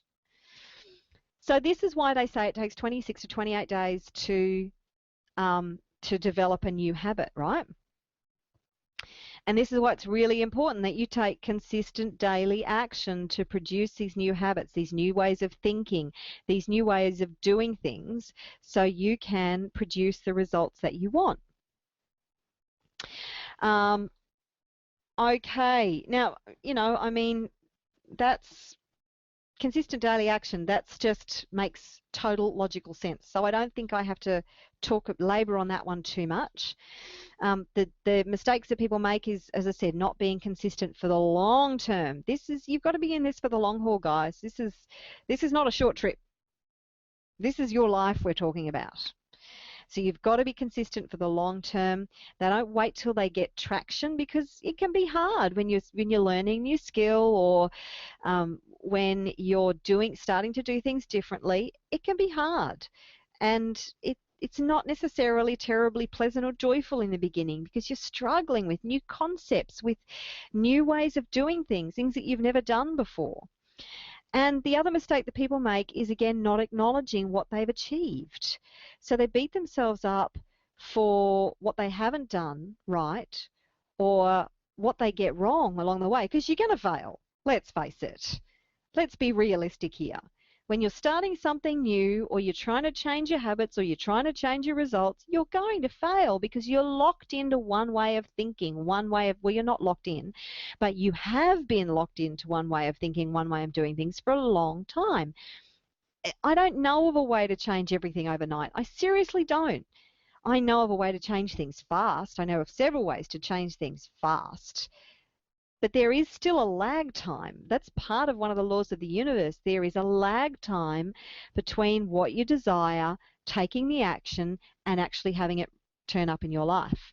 But you must take consistent daily action, and you must be certain that you're doing 3 to 5 things every day that are going to get you closer to your goals and dreams. Step number 9, so important, letting go and letting gratitude. There's a saying that says, let go and let God. I included gratitude in here because, of course, gratitude is such an important part of the equation. We've all heard that over and over and over and over, being grateful for what we have in our lives, expressing gratitude for having what we want right now. Again, it's about almost tricking your subconscious. Thinking and knowing in your heart of hearts that it's a foregone conclusion that you are going to get what you want, or something better. This and or something better, whatever your vision is, and or something better. Because you may not get exactly what you want, but what you get is probably going to be even better than what you wanted in the first place. True story. So the letting go part is letting go of your attachment to the outcome. We get locked into, if I take this action, I want this outcome, and we don't receive that outcome, we get disappointed, we get hurt, we get upset, frustrated, we beat ourselves up, and we waste all this energy on the fact that it didn't turn out the way we want. Let it go, guys. It is very, very, very rarely going to turn out exactly the way you want the first time. That's part of the journey. We are an instant society. We want to do something and have it turn out exactly the way we want. It ain't happening. Very rarely will it ever happen. So let go of your attachment to the outcome. Let go of your perceptions and your judgments and your expectations about where you are right now. It is your perceptions and your judgments about where you are that, as I said in the beginning, is creating your suffering, is creating your negative thoughts, your negative patterns, your beating yourself up, your fear, your frustration. It is your thoughts and perceptions and judgments only. Byron Katie is beautiful for this, is letting go of your thoughts. And if you let go of your expectations about the outcome, then you will never be disappointed. You'll take action, you'll analyze the results, you'll adjust your approach, and you'll take further action. You won't waste energy on, oh, why didn't it turn out? That wasn't what I wanted. Why has this happened to me? Why is it always me? Why doesn't everything go right for me? Get rid of all of that. That's just a story. It's just a story. And of course, gratitude is one of the most powerful tools to create what you want. This is about letting go of the past. This is a story about Nelson Mandela, in fact, the great Nelson Mandela, and I heard this from the great Marianne Williamson when she had a conversation with Nelson Mandela. All those years ago when he was fighting against apartheid, and of course everything was against him. Everything was against him. And the government locked him up indefinitely, hard labour. None of us could imagine what that man went through. And when he was first locked up, he started, his whole thought pattern was, it's never going to happen now. It's never going to happen now. My dream will never come to fruition. It's never going to happen now. Until one day he said there was this beam of light that it was like a beam of light that cut through those thoughts and said, what if this is what it's supposed to look like while it's happening? I'm going to repeat that because this is really important. What if this is what it's supposed to look like while it's happening? So his thoughts of it's never going to happen now, completely disempowering. He's not going to do anything. The thought of, what is this? What if this is perfect? What if this is the way it's supposed to be, however hard, difficult, awful, imperfect it may look? That's when he started to write letters to people outside of his country, to leaders, to world leaders, to start an external movement to create the shift and change that needed to happen in his country. And it took 20-something years for him to be released from prison. But it worked. It was slow. It was a massive fight that he had, but it worked. From his prison cell.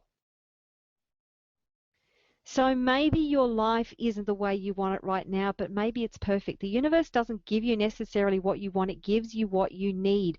Always know that everything is perfect in your life, no matter how crappy it looks. Accept the perfection that is already present in your life.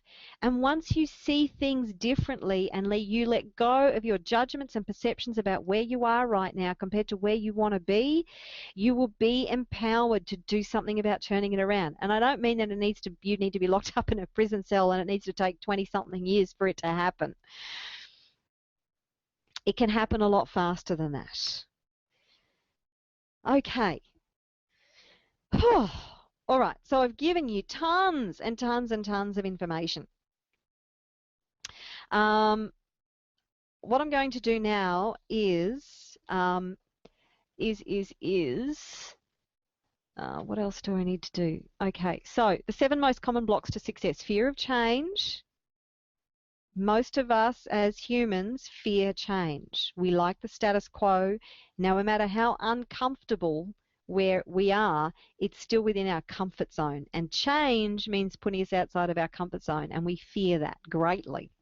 Fear of failure, fear of success, fear of loss, fear of rejection, self-esteem, self-worth, self-belief issues, and any toxic emotions. Toxic emotions like anger, shame, guilt, resentment, they are absolutely going to sabotage you. Absolutely. And shame and guilt are two of the worst. Anger can actually be turned around and used in a passionate way to achieve great results. But there needs to be no negative charge or negative energy around it. So they're the 7 most common blocks to success. And the next question is, what do you do about all of this? How do you make all this happen? How do you take this formula, which I hope has made sense to you, and actually turn your whole life around? Because as I said, it's the 1% who ever really make any significant contribution in their lives and live anything near their dreams. And it's the 1% of the 1% who get to really live their dreams.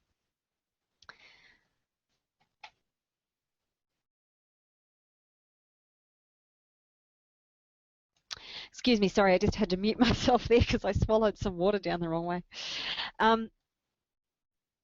So what do you do about that? How do you change it?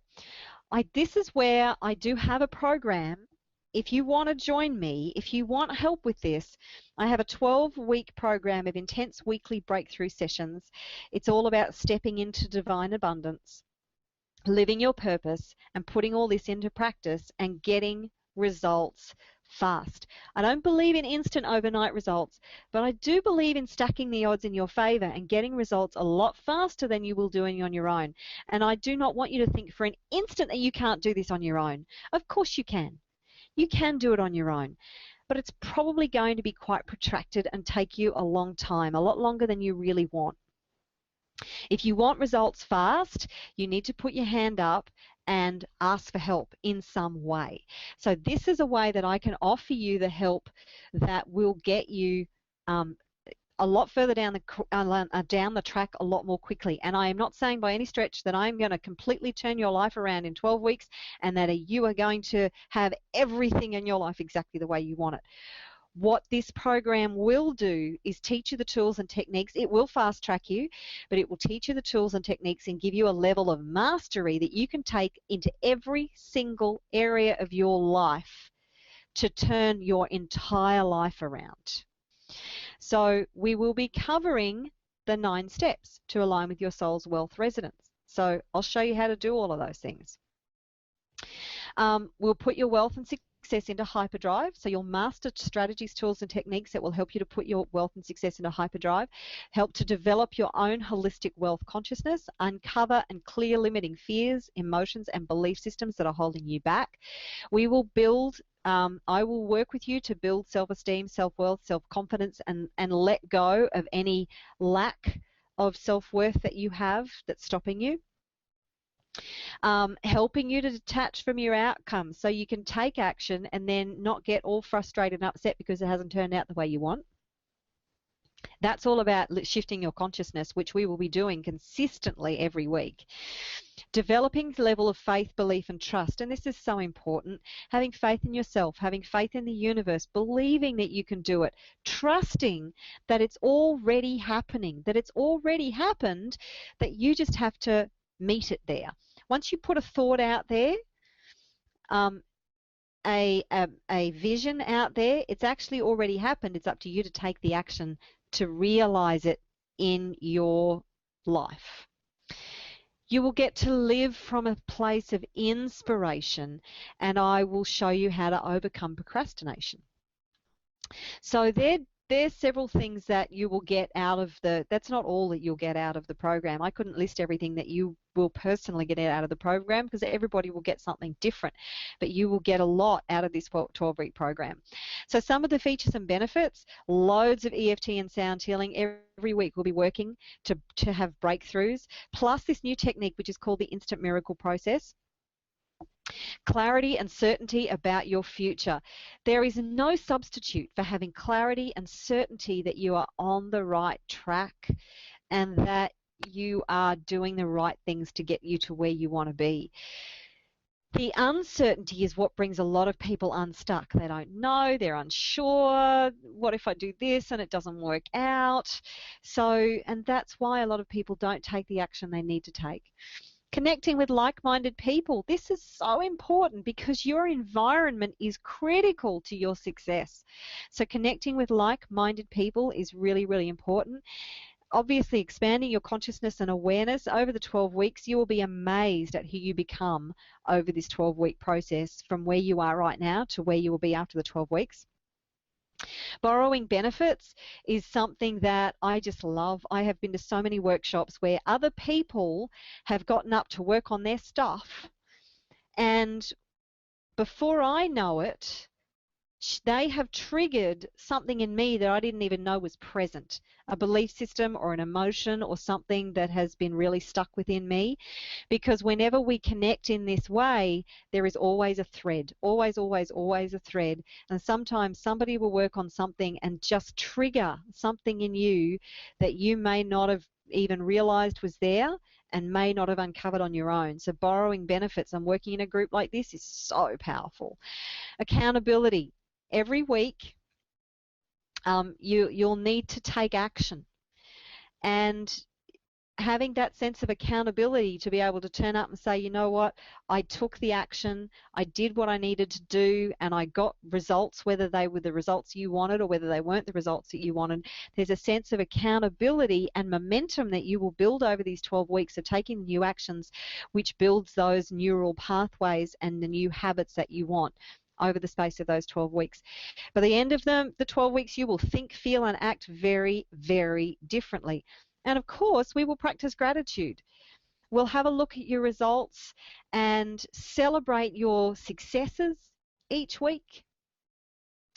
And then have gratitude. Write down 5 things that you are grateful for that happened for you that week. And I would suggest you do that every single day, at least 5 things every day. Again, that's a habit that you need to build on. So The bonuses that you will get, you'll get 2 one-on-one sessions with me. The first session will actually be before the training even starts.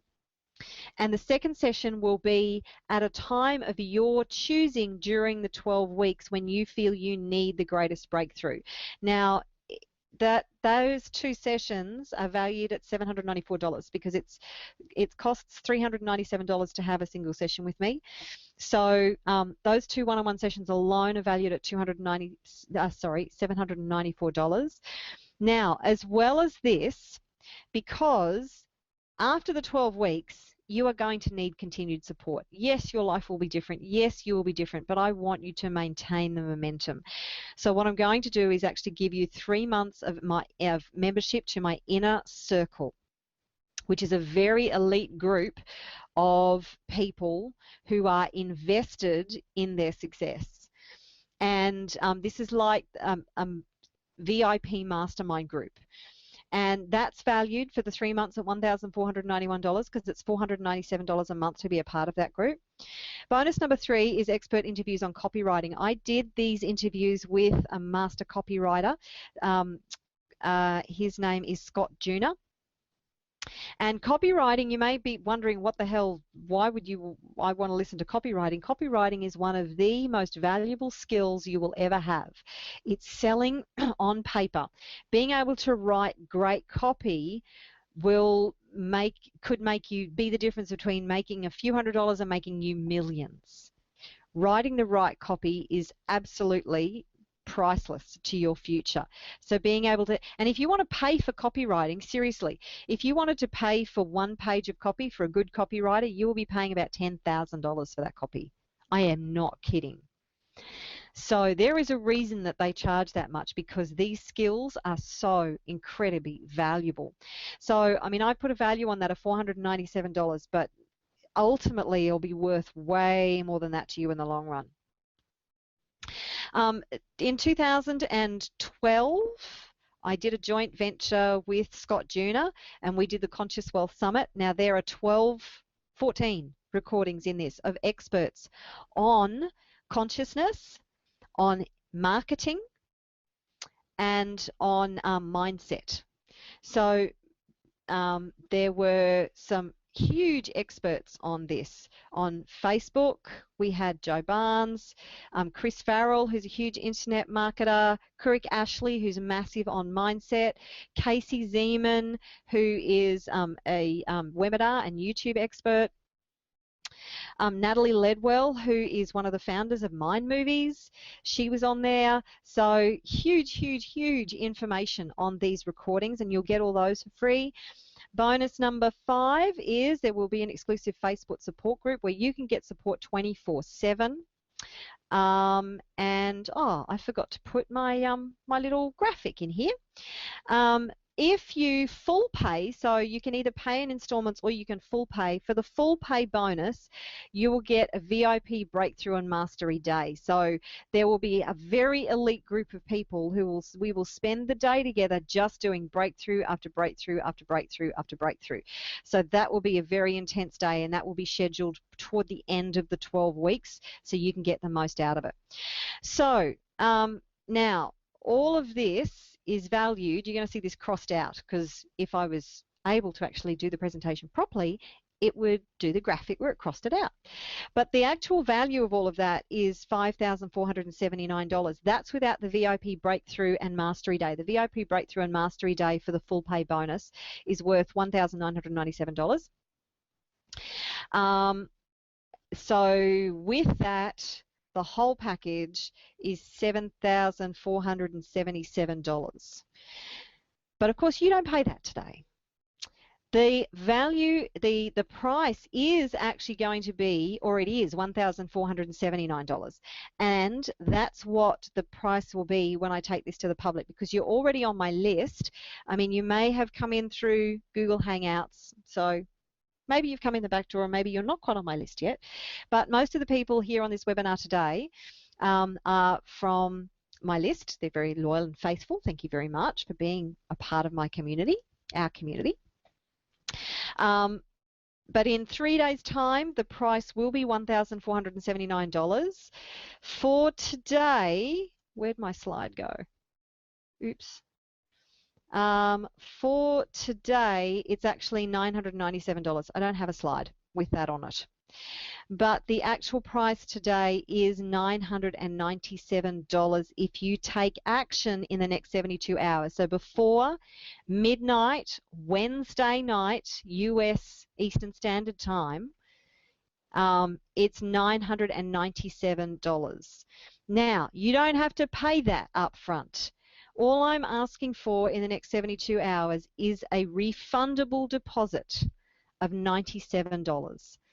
Why I say it's a refundable deposit is because even if you are not sure that this is for you, if you're teetering, if you're worried, if you're concerned that, you know, we all have worries because we've invested in stuff before and it hasn't delivered. I get that. I have been there. Every single one of us is invested in stuff that hasn't delivered. So what I suggest you do is, if you're not sure, then put down a deposit of $97, and what's going to happen then is I will schedule your first breakthrough session. We will have your first breakthrough session together, and then you can decide. Now, if you decide that this is not for you and you don't want to continue, then I'll refund you $97. You have nothing to lose by investing in this program, just a deposit of $97, because if you decide it's not for you, you get it back anyway. And you get a breakthrough session to boot. So if you want to check it out, then go to consciouswealthinstitute.com/abundance. And just to give you a heads up, if you do decide that you want to go ahead, then after you paid your deposit, you can either make a full payment of $900. You can choose to pay in 3 monthly installments of $347, or you can actually pay in 6 monthly installments of $197. So you don't even have to pay within the 3 months for the program, the 12-week program. You can actually delay it and pay for it over 6 months. And I'm also going to give you a full satisfaction 60-day money-back guarantee.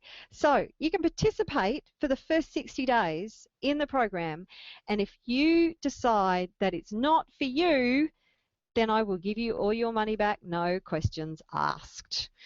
Now, the other thing that I didn't put on here is the dates. So we're going to start the week beginning the 5th of April. Now, it depends on, the reason I'm giving this a month is because firstly, I have to do all the breakthrough sessions before we actually get started to get people into the program. Secondly, this is the first time I'm putting this out there, and this is mostly to the people on my list. I am now going into joint venture partnerships with people to help me to promote this, and I'm also going to be doing other campaigns, paid campaigns, to put this out there at the $1,497 price tag in the next few days, whereby I will be bringing other people on board within the next 3 weeks. So you have a month to decide whether you're going to participate in this or not. All you need is the $97 deposit. Okay, so please send in your questions, and then after I have covered any questions, then I will treadmill. Abby, you're great at coming up and filling my gaps of my words. Normally I'm quite good with words, but I've been terrible today. Yes, the little mouse on the treadmill, absolutely. And then as soon as I've answered any questions regarding the program, then we can get into the healing. How do you break from the tribal laws without causing familial rifts? To be honest, Helen, there's no guarantees. Sometimes you're going to need to risk losing things that you hold dear to you to achieve what you want to achieve. There will be sacrifices along the way. There is no way that you cannot do this without having sacrifices. But it's important and this is important when we do the process around breaking free of the tribal laws, once you have choice, you can choose to continue to do those things and to follow those tribal laws, or you can choose not to. Most people get terrified about breaking free from the tribal laws because then they're afraid of the consequences. Well, if you're free to break free of them, it doesn't mean you have to break free from them, if that makes sense. So, but at least then you have a choice. You have the freedom to be able to choose what action you take in the future, or how you go about not allowing those tribal laws to dictate your future to you. At the moment, if you're unaware of the laws and you're just stuck on those treadmills, then you have no power to be able to change them. But it may risk. My story is, look, when I discovered this gift of sound healing 9 years ago, I was Catholic. I was brought up Catholic. My mother was dyed-in-the-wool Catholic. And I shared almost everything with my mother, not everything. She'd be horrified if I shared some things with her about my life. But I share a lot of stuff with her, and this is part of who I am. This sound healing is a part of who I am. I couldn't not tell her. And I was terrified because, being so dyed-in-the-wool Catholic, I thought that this was something that was not going to be acceptable to her. I thought she may have the perception that the devil had taken me over, because you know how when I sing, if you've actually seen me do my sound healing, I actually do stuff with my hands. That is not in my control. That is manipulating energy. I believe that that it's also partly signing the light language that I'm singing and speaking. And it's moving energy, it's moving consciousness, but it's not in my conscious control. It happens automatically. So there was a part of me that thought my mum's going to think I'm possessed. It's going to be outside of her belief systems, which she is so incredibly passionate about. She's going to reject me. She's going to excommunicate me from the family. I was terrified. When I sat down to tell her, I was actually shaking. Now, I was really, really fortunate, because I completely underestimated my mother. She loves it. Absolutely loves it. I had no idea of what her response was going to be. I had my judgments and perceptions about what her response would be, but I didn't let them hold me back. And fortunately for me, she surprised me. I am not saying that that is the outcome that everybody is going to have, but I couldn't not be who this person is. I couldn't not live my gift and be on purpose. I had to tell her. And fortunately, it turned out well, but there are no guarantees. It may not turn out well. Okay. Oh, that's lovely. Tears are flowing. Thanks for the Nelson Mandela story. Yeah, it's a beautiful, beautiful story. I was very touched by it as well. Okay, Alex, thank you. Think and Grow Rich. Yes, I knew you all knew what I was talking about. April 5th is next week, not a month away. Oh, crap, May 5th. It is. It is April. Yes, it is May 5th. I beg your pardon. Got the dates wrong. I need to put the dates on my presentation so I don't stuff that up. May 5th. All right. So I'm going to let you keep your questions coming through. And what we're going to do first is a little bit of an exercise on your programming around money to actually uncover some stuff. And what I need for you is to type in your questions and your feedback about what comes up for you, so I know what to work on specifically for you. Okay? So what I want you to do is think about your current money situation. And I mean really think about it.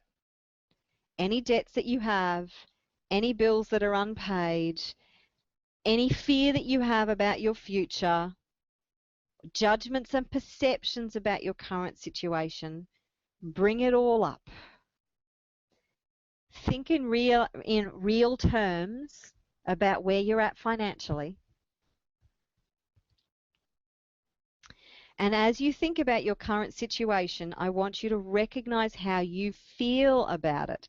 Because remember, your feelings are the most important part of determining your future.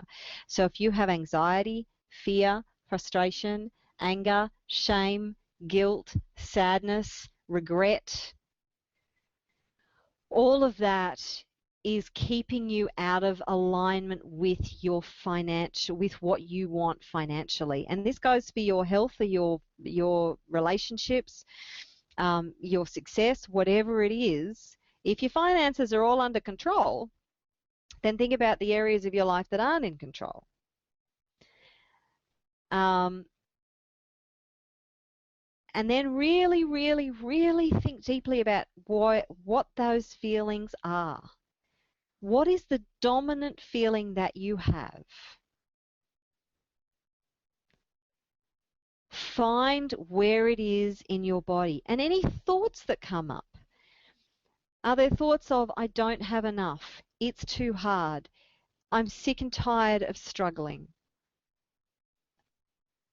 money is painful, money is a struggle? What thoughts come up for you? What feelings are associated with those thoughts? Where do you feel those feelings in your body?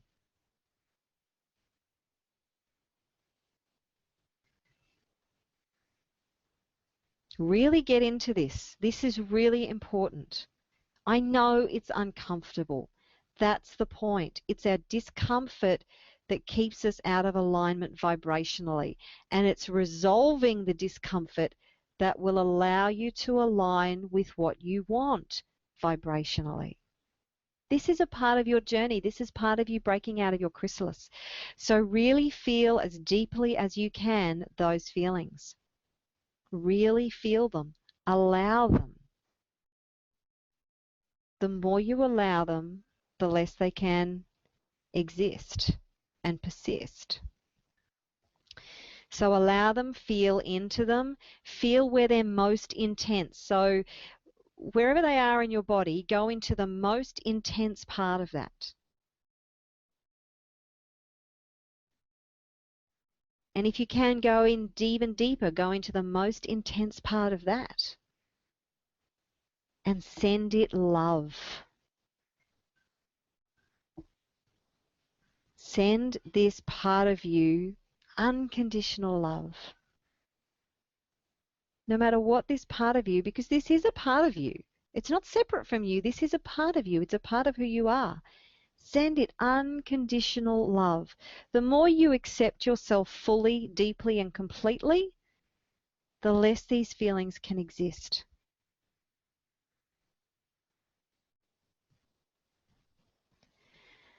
Okay, so now you're in touch with those feelings. Type into the chat box what those feelings are. Keep feeling them. Type into the chat box what those feelings are and any thoughts that are associated with those feelings about your financial situation. Because the more specific I am with you about this, the more healing you're going to get on this call. So if you haven't participated before and you're afraid to put your hand up, just put some anonymous name in there. But you must put in your email address, because the only way I'm actually going to see your questions is when they come through to my email address.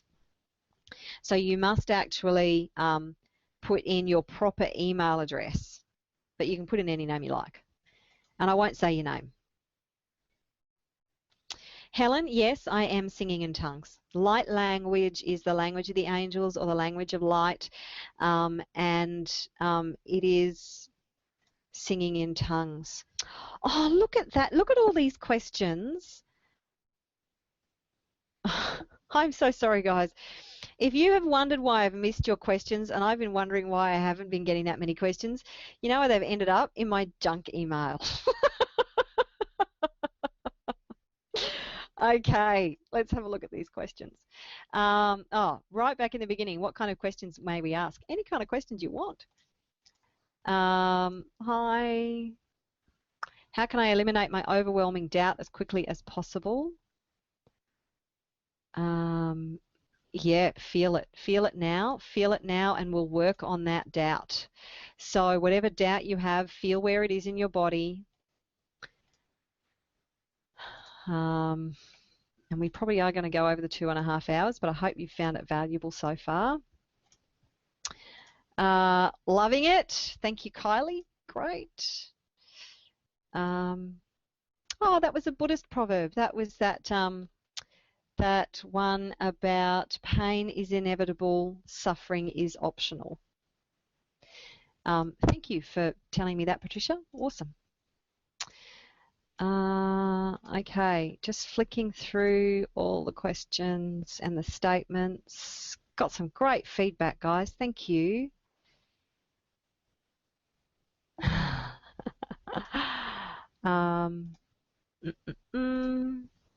Yep, yep, yep, yep. Okay, I hope you're typing in more questions about your money issues right now. Okay, most of this is feedback, fortunately.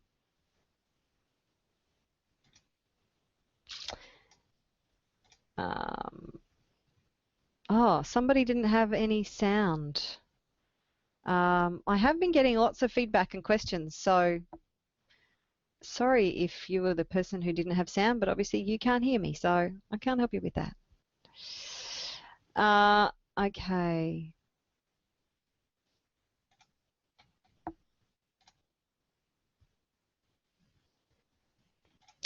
All right, so that's covered all of those ones that ended up in the junk email.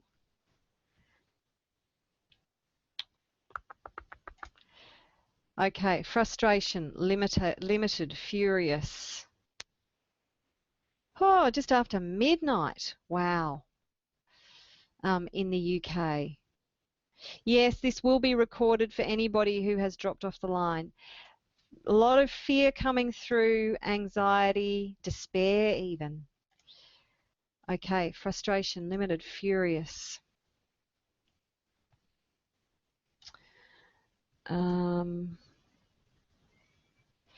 Again, fear, anxiety, some shame, and a fear of putting yourself out there. Okay, so it seems that the predominant feelings are fear, anxiety, there's some shame and guilt, and some frustration. Okay, so let's work on all of that.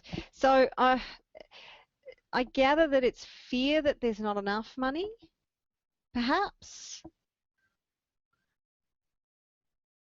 Could somebody perhaps give me a yes or a no on that? Oh, panic.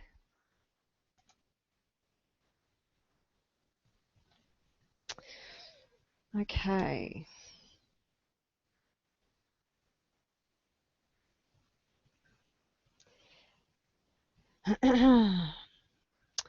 Frustration.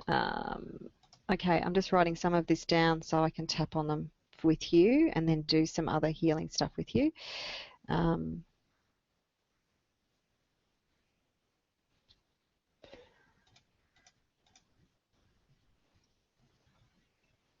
Okay, so what I'm going to do is actually tap on fear of there not being enough, which is very, very common. And while we're tapping, I want you to focus on those feelings, okay?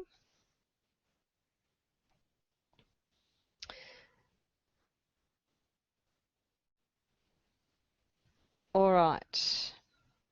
Now, that feeling the feeling, I just want you to know that is actually also a very powerful healing tool. Because as I keep saying, what you resist persists. But if you love those feelings, and I know this can be hard when this is so uncomfortable. We have not taught to be comfortable with our discomfort.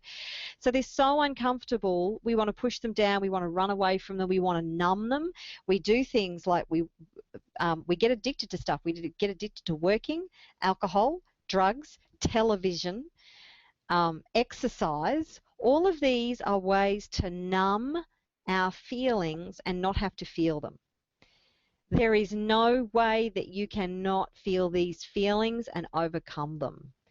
Yes, EFT is a fantastic tool for moving through them really fast, and there's this other instant miracle technique that I'm going to work with you in the next few minutes that also will help to dissolve them really quickly, but you have to feel them first. You can't not feel them and clear them. So, and the fear that you have the most is the fear of feeling your feelings because they're so uncomfortable. I know they're uncomfortable. I still have uncomfortable feelings. I still have fears. It's a part of the human condition, but get used to being comfortable with your discomfort. So right now, keep feeling where those feelings are in your body. And if after we finished here today you still have some of those feelings, because they'll probably get less, but I may or may not be able to help you to move through them all at once because it's now almost 2.5 hours. So what you can do after this is, yes, keep tapping and keep doing what's called the peace process. Peace process, I would call it, peace process. And keep feeling into the feeling, allowing it, sending it love, just allowing it to be, surrendering to it. Gosh, surrender is another really, really, really powerful tool. So surrender to the feeling. It can't do anything to you. It's actually just a feeling. I know it's uncomfortable, but it's just a feeling. So feel into it and then start by tapping on the karate chop point and repeat after me, tapping on the karate chop point. Even though I have all this fear, anxiety, and panic, I deeply and completely love and accept all of me. Now, just a quick aside, if you have joined me from somewhere other than my list and you don't know what emotional freedom technique is, then go and learn it, Google it, and come back and do this tapping with the recording. But hopefully most of you know what emotional freedom technique or EFT tapping is. Even though I feel all this shame and guilt, and like there's never enough money, I choose to love and accept how I feel right now.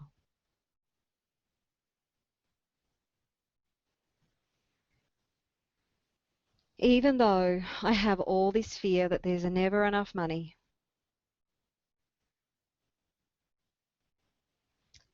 I actually feel a sense of panic.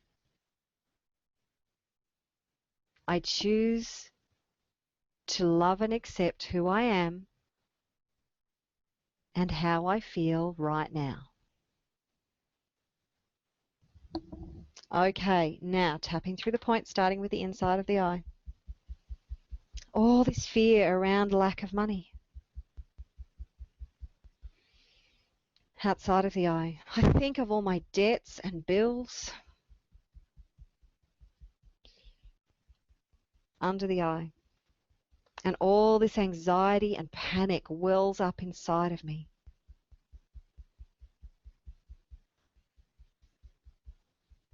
Under the nose. It's really intense in my body.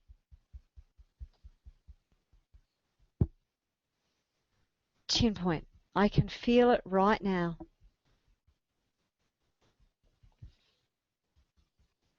Collarbone. All this fear, anxiety, and panic. Under the arm. All this shame and guilt for the position I've gotten myself into.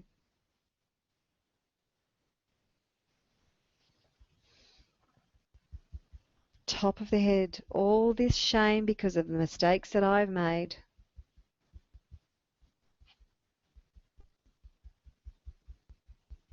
Inside of the eye, all this fear and anxiety because there's never enough money.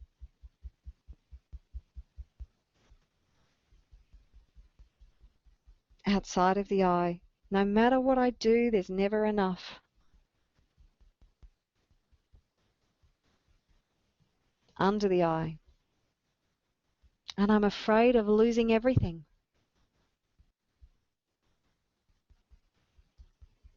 Under the nose. I'm afraid of the consequences of not being able to pay for my bills.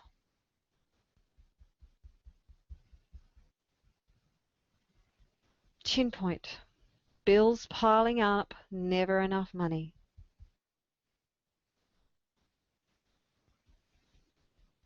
Collarbone. All this fear and anxiety.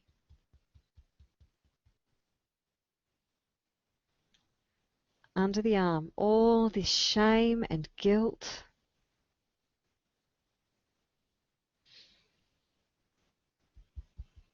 Top of the head. Fear that there's never enough. Inside of the eye. Anxiety that there will never be enough. Outside of the eye. Shame and guilt about the mistakes I've made.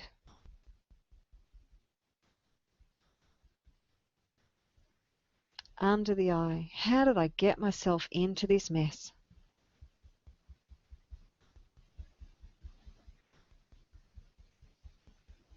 Under the nose. So much fear and anxiety. Chin point. It's really intense in my body right now. Collarbone. Almost a sense of panic.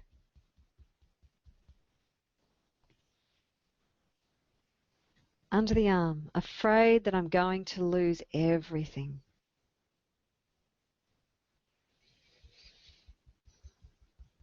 Top of the head. Fear that there's never enough money to do what I need to do.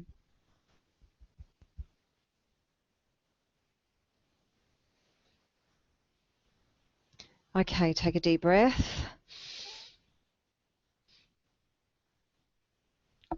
And let it out. And again, deep breath in. And let it out.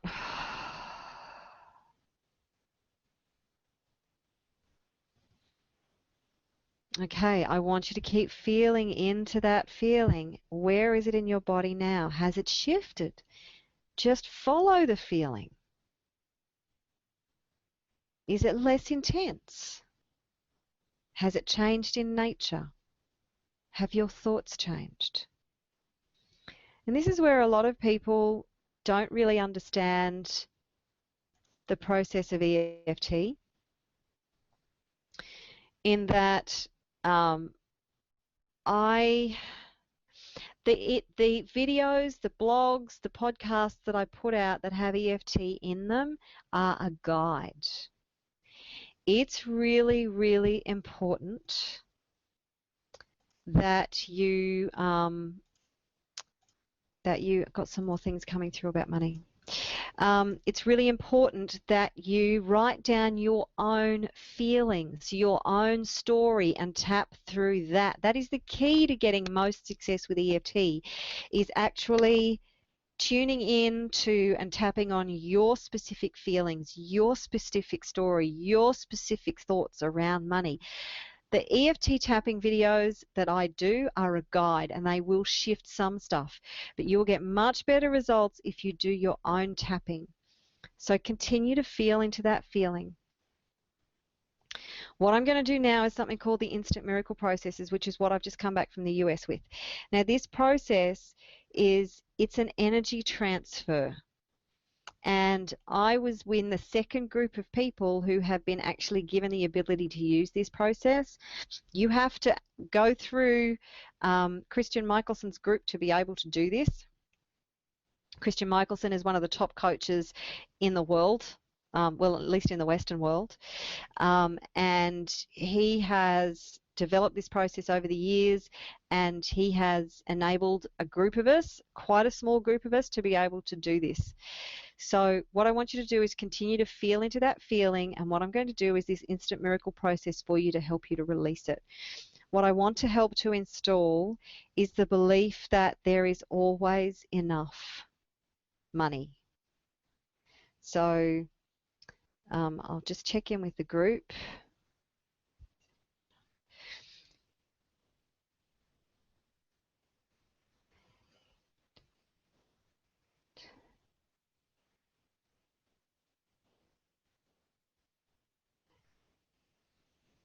Okay, so the group's resonating about 20–25% with that statement, there is always enough money. So we can definitely improve on that. So while you're focusing on the feeling, where it is in your body, I'm going to help to shift this for you, okay? So just stay focused.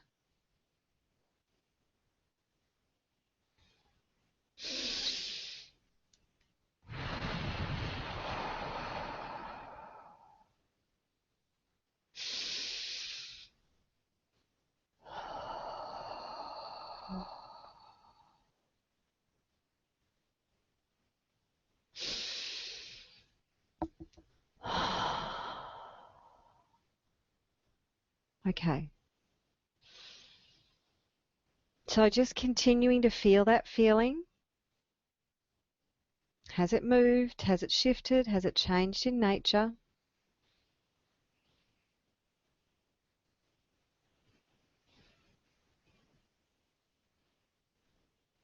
Okay, so I am now receiving feedback that everybody who's on this call and everybody who's listening to the recording of this call, so this actually overrides all time and space.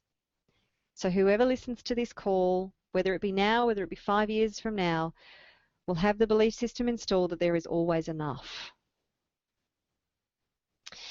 Actually, what I'm going to do is install that there is always more than enough. The belief that there is always more than enough. And I'm going to install the belief that everything is perfect just the way it is right now, that nothing is wrong. Okay, so I'm going to install those two beliefs for you right now. So just, again, keep feeling into the feeling, keep tuned into your body, stay with your thoughts.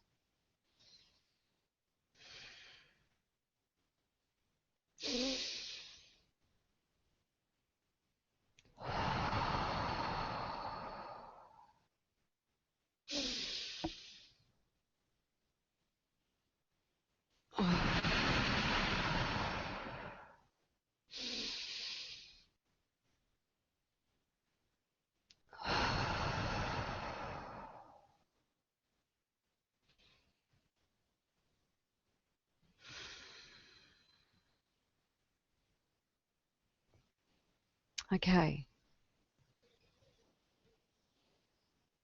All right. So the belief that there is always more than enough. The belief that everything is perfect just the way it is.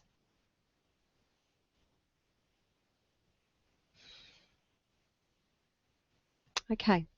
I'm receiving feedback that the whole group actually now resonates with both of these beliefs 100%. Awesome. Woohoo! So what I want you to do is there could be other threads around this, other belief systems, other thoughts, other feelings that could come in the back door and just undermine your sense of certainty, your sense of faith, may bring up some of those feelings of overwhelm and panic. I'd love to get your feedback right now actually on how you're feeling, what's happening with your thoughts, with your feelings, what's shifted for you, and particularly if they've gone away altogether, because the possibility is that all of those thoughts and feelings are going to just disappear and you won't have any of that uncertainty anymore. These particular techniques are very, very powerful. Okay.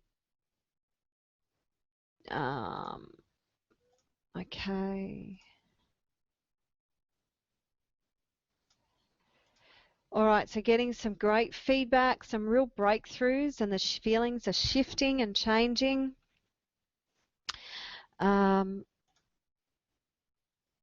Yep, okay, great.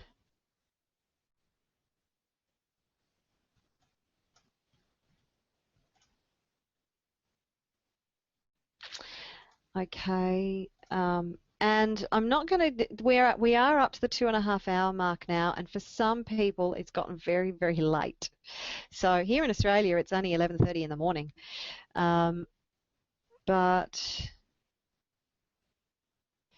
okay, Helen, that's odd, she says. When I think about paying the bills, there's no feeling there now at all. Fantastic. See, that is the power of these belief systems and installing these belief systems and shifting out the old belief systems and focusing on the feeling. This is a huge cocktail of healing, which opens up so many more possibilities and opportunities for you. Because once you shift those feelings, you start to align more vibrationally with what you truly, truly want, and everything starts to change. Now, if you have experienced, and I'm sure you have experienced a shift, it may be a small shift, it may be a big shift, but whatever that is, if you still have the feelings, then keep doing the peace process with them. Keep moving the feelings and focusing on them. If you would like to work with me more, then please register at that website, consciouswealthinstitute.com/abundance. Go and pay the deposit of $97, which is, again, I'll tell you, it's completely refundable. If I do the work with you, the first breakthrough session with you, and you decide not to proceed, I refund that money for you, and you don't pay another cent. If you decide to continue with the program, then you get the 60-day money-back guarantee. Again, you get 2/3 of the program, and if you don't like it, if it's not getting you to where you want to be, then you jump out and I give you your money back. I don't ask questions. And the whole time that we're working these 12 weeks, I will be doing these processes with you to shift your belief systems, to change your programming, to install new belief systems, to help you to develop the habits that you need for the breakthroughs to get you to where you want to be. If you are on the Sunshine Coast, Brisbane, or the Gold Coast, and you would like more in-depth work on this, then I'm actually giving presentations, live presentations. I'm on the Sunshine Coast this Friday and Saturday.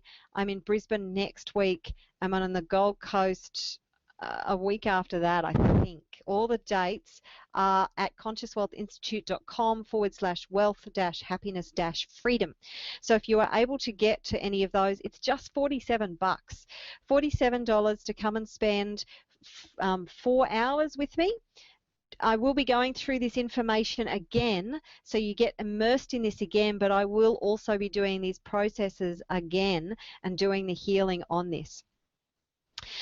So just remember, action is the bridge between your inner world and your outer world. If you want things to change, you must take action to change them. It's not going to happen without it.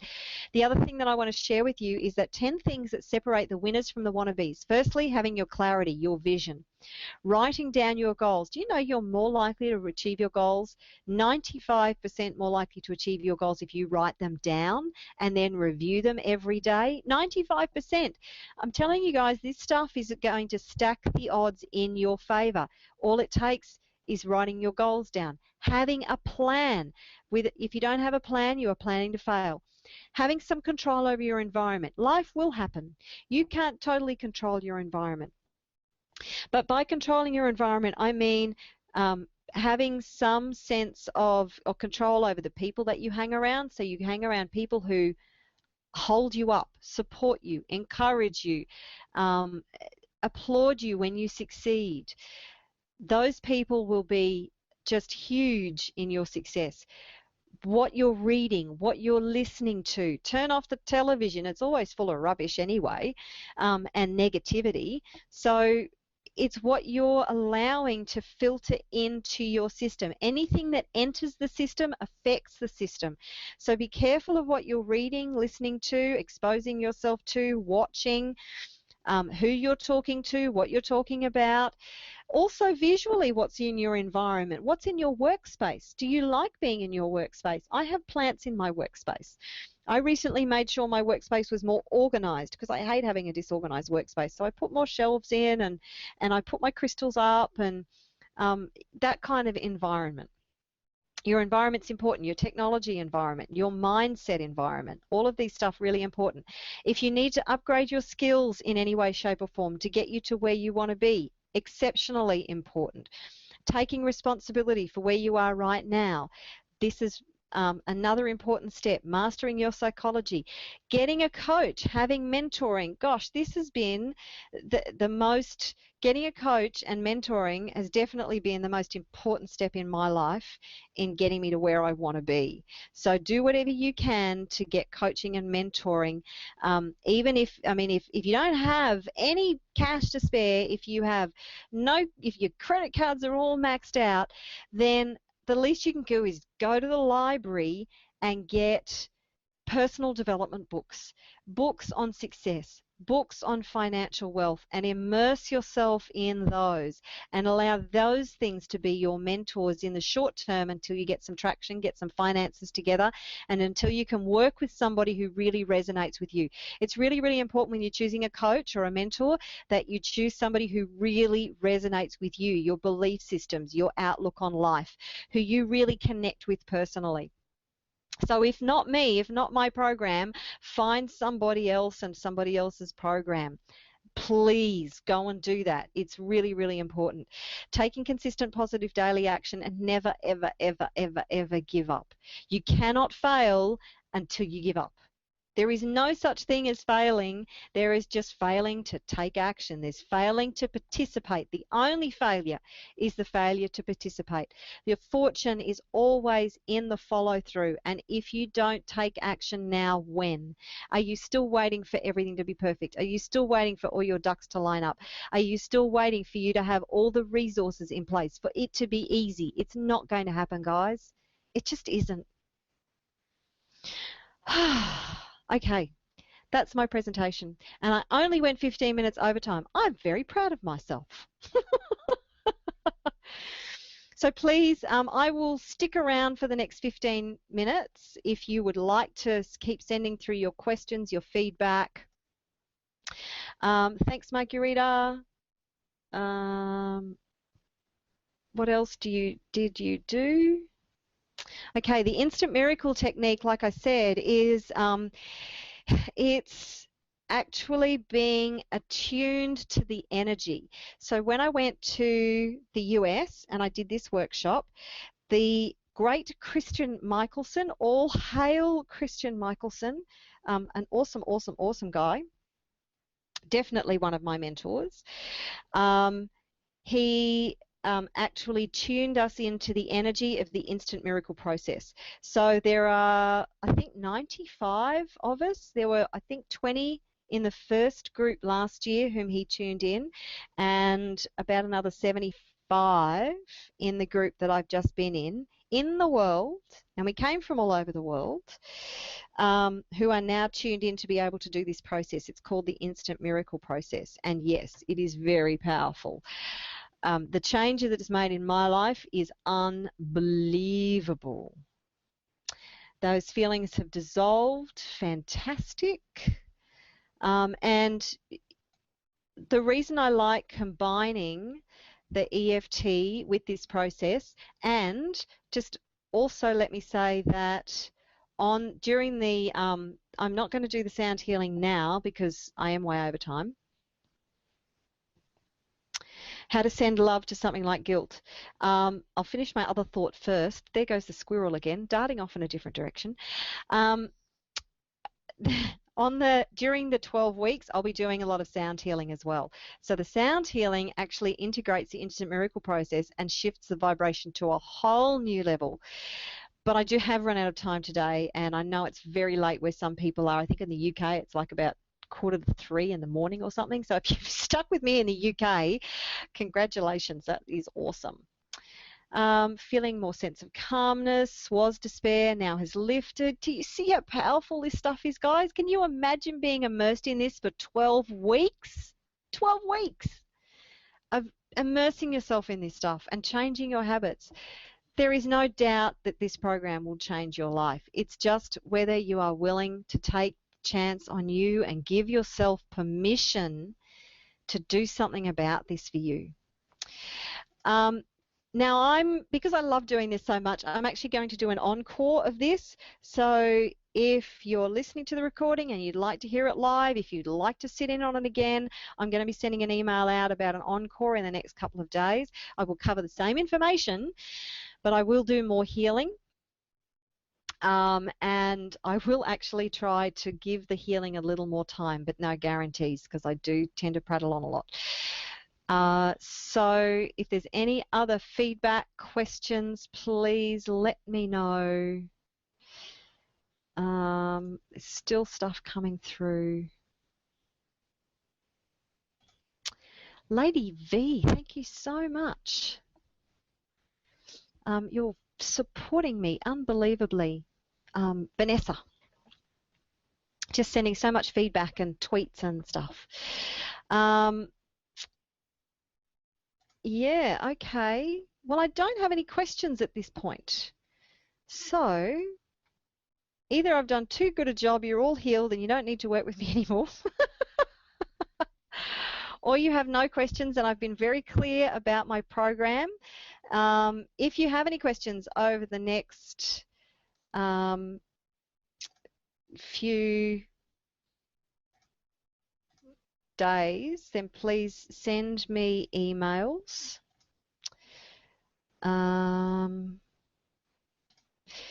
But at this stage, I don't see any questions coming through. So info@Conscious Wealth Institute, if you have any questions, and I will do my very best to answer them. Watch your emails if you'd like to be on the encore. You can always listen to this again, the recording. I'll send that out in the next couple of hours. Thank you so much for spending the last 2 hours and 50 minutes with me. I do hope you've received a lot out of it. Actually, I better check the actual Google Hangout to see if there's been anybody chatting on that, because I've been totally ignoring you guys. Have there been any chats on the actual Hangout? Doesn't look like it. Okay, cool. We're all covered. All right, guys, I do hope you have gotten a whole heap out of this. As I said, info@Conscious Wealth Institute if you'd like more information.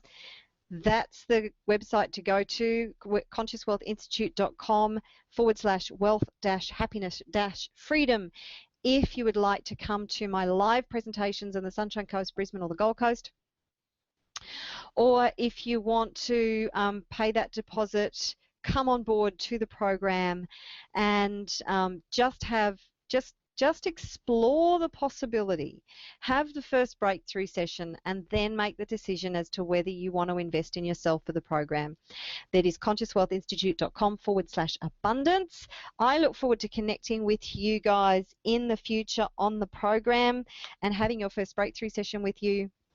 Have a fantastic morning, evening, night, day, wherever you are in the world, and I will connect with you again soon. Bye for now, guys.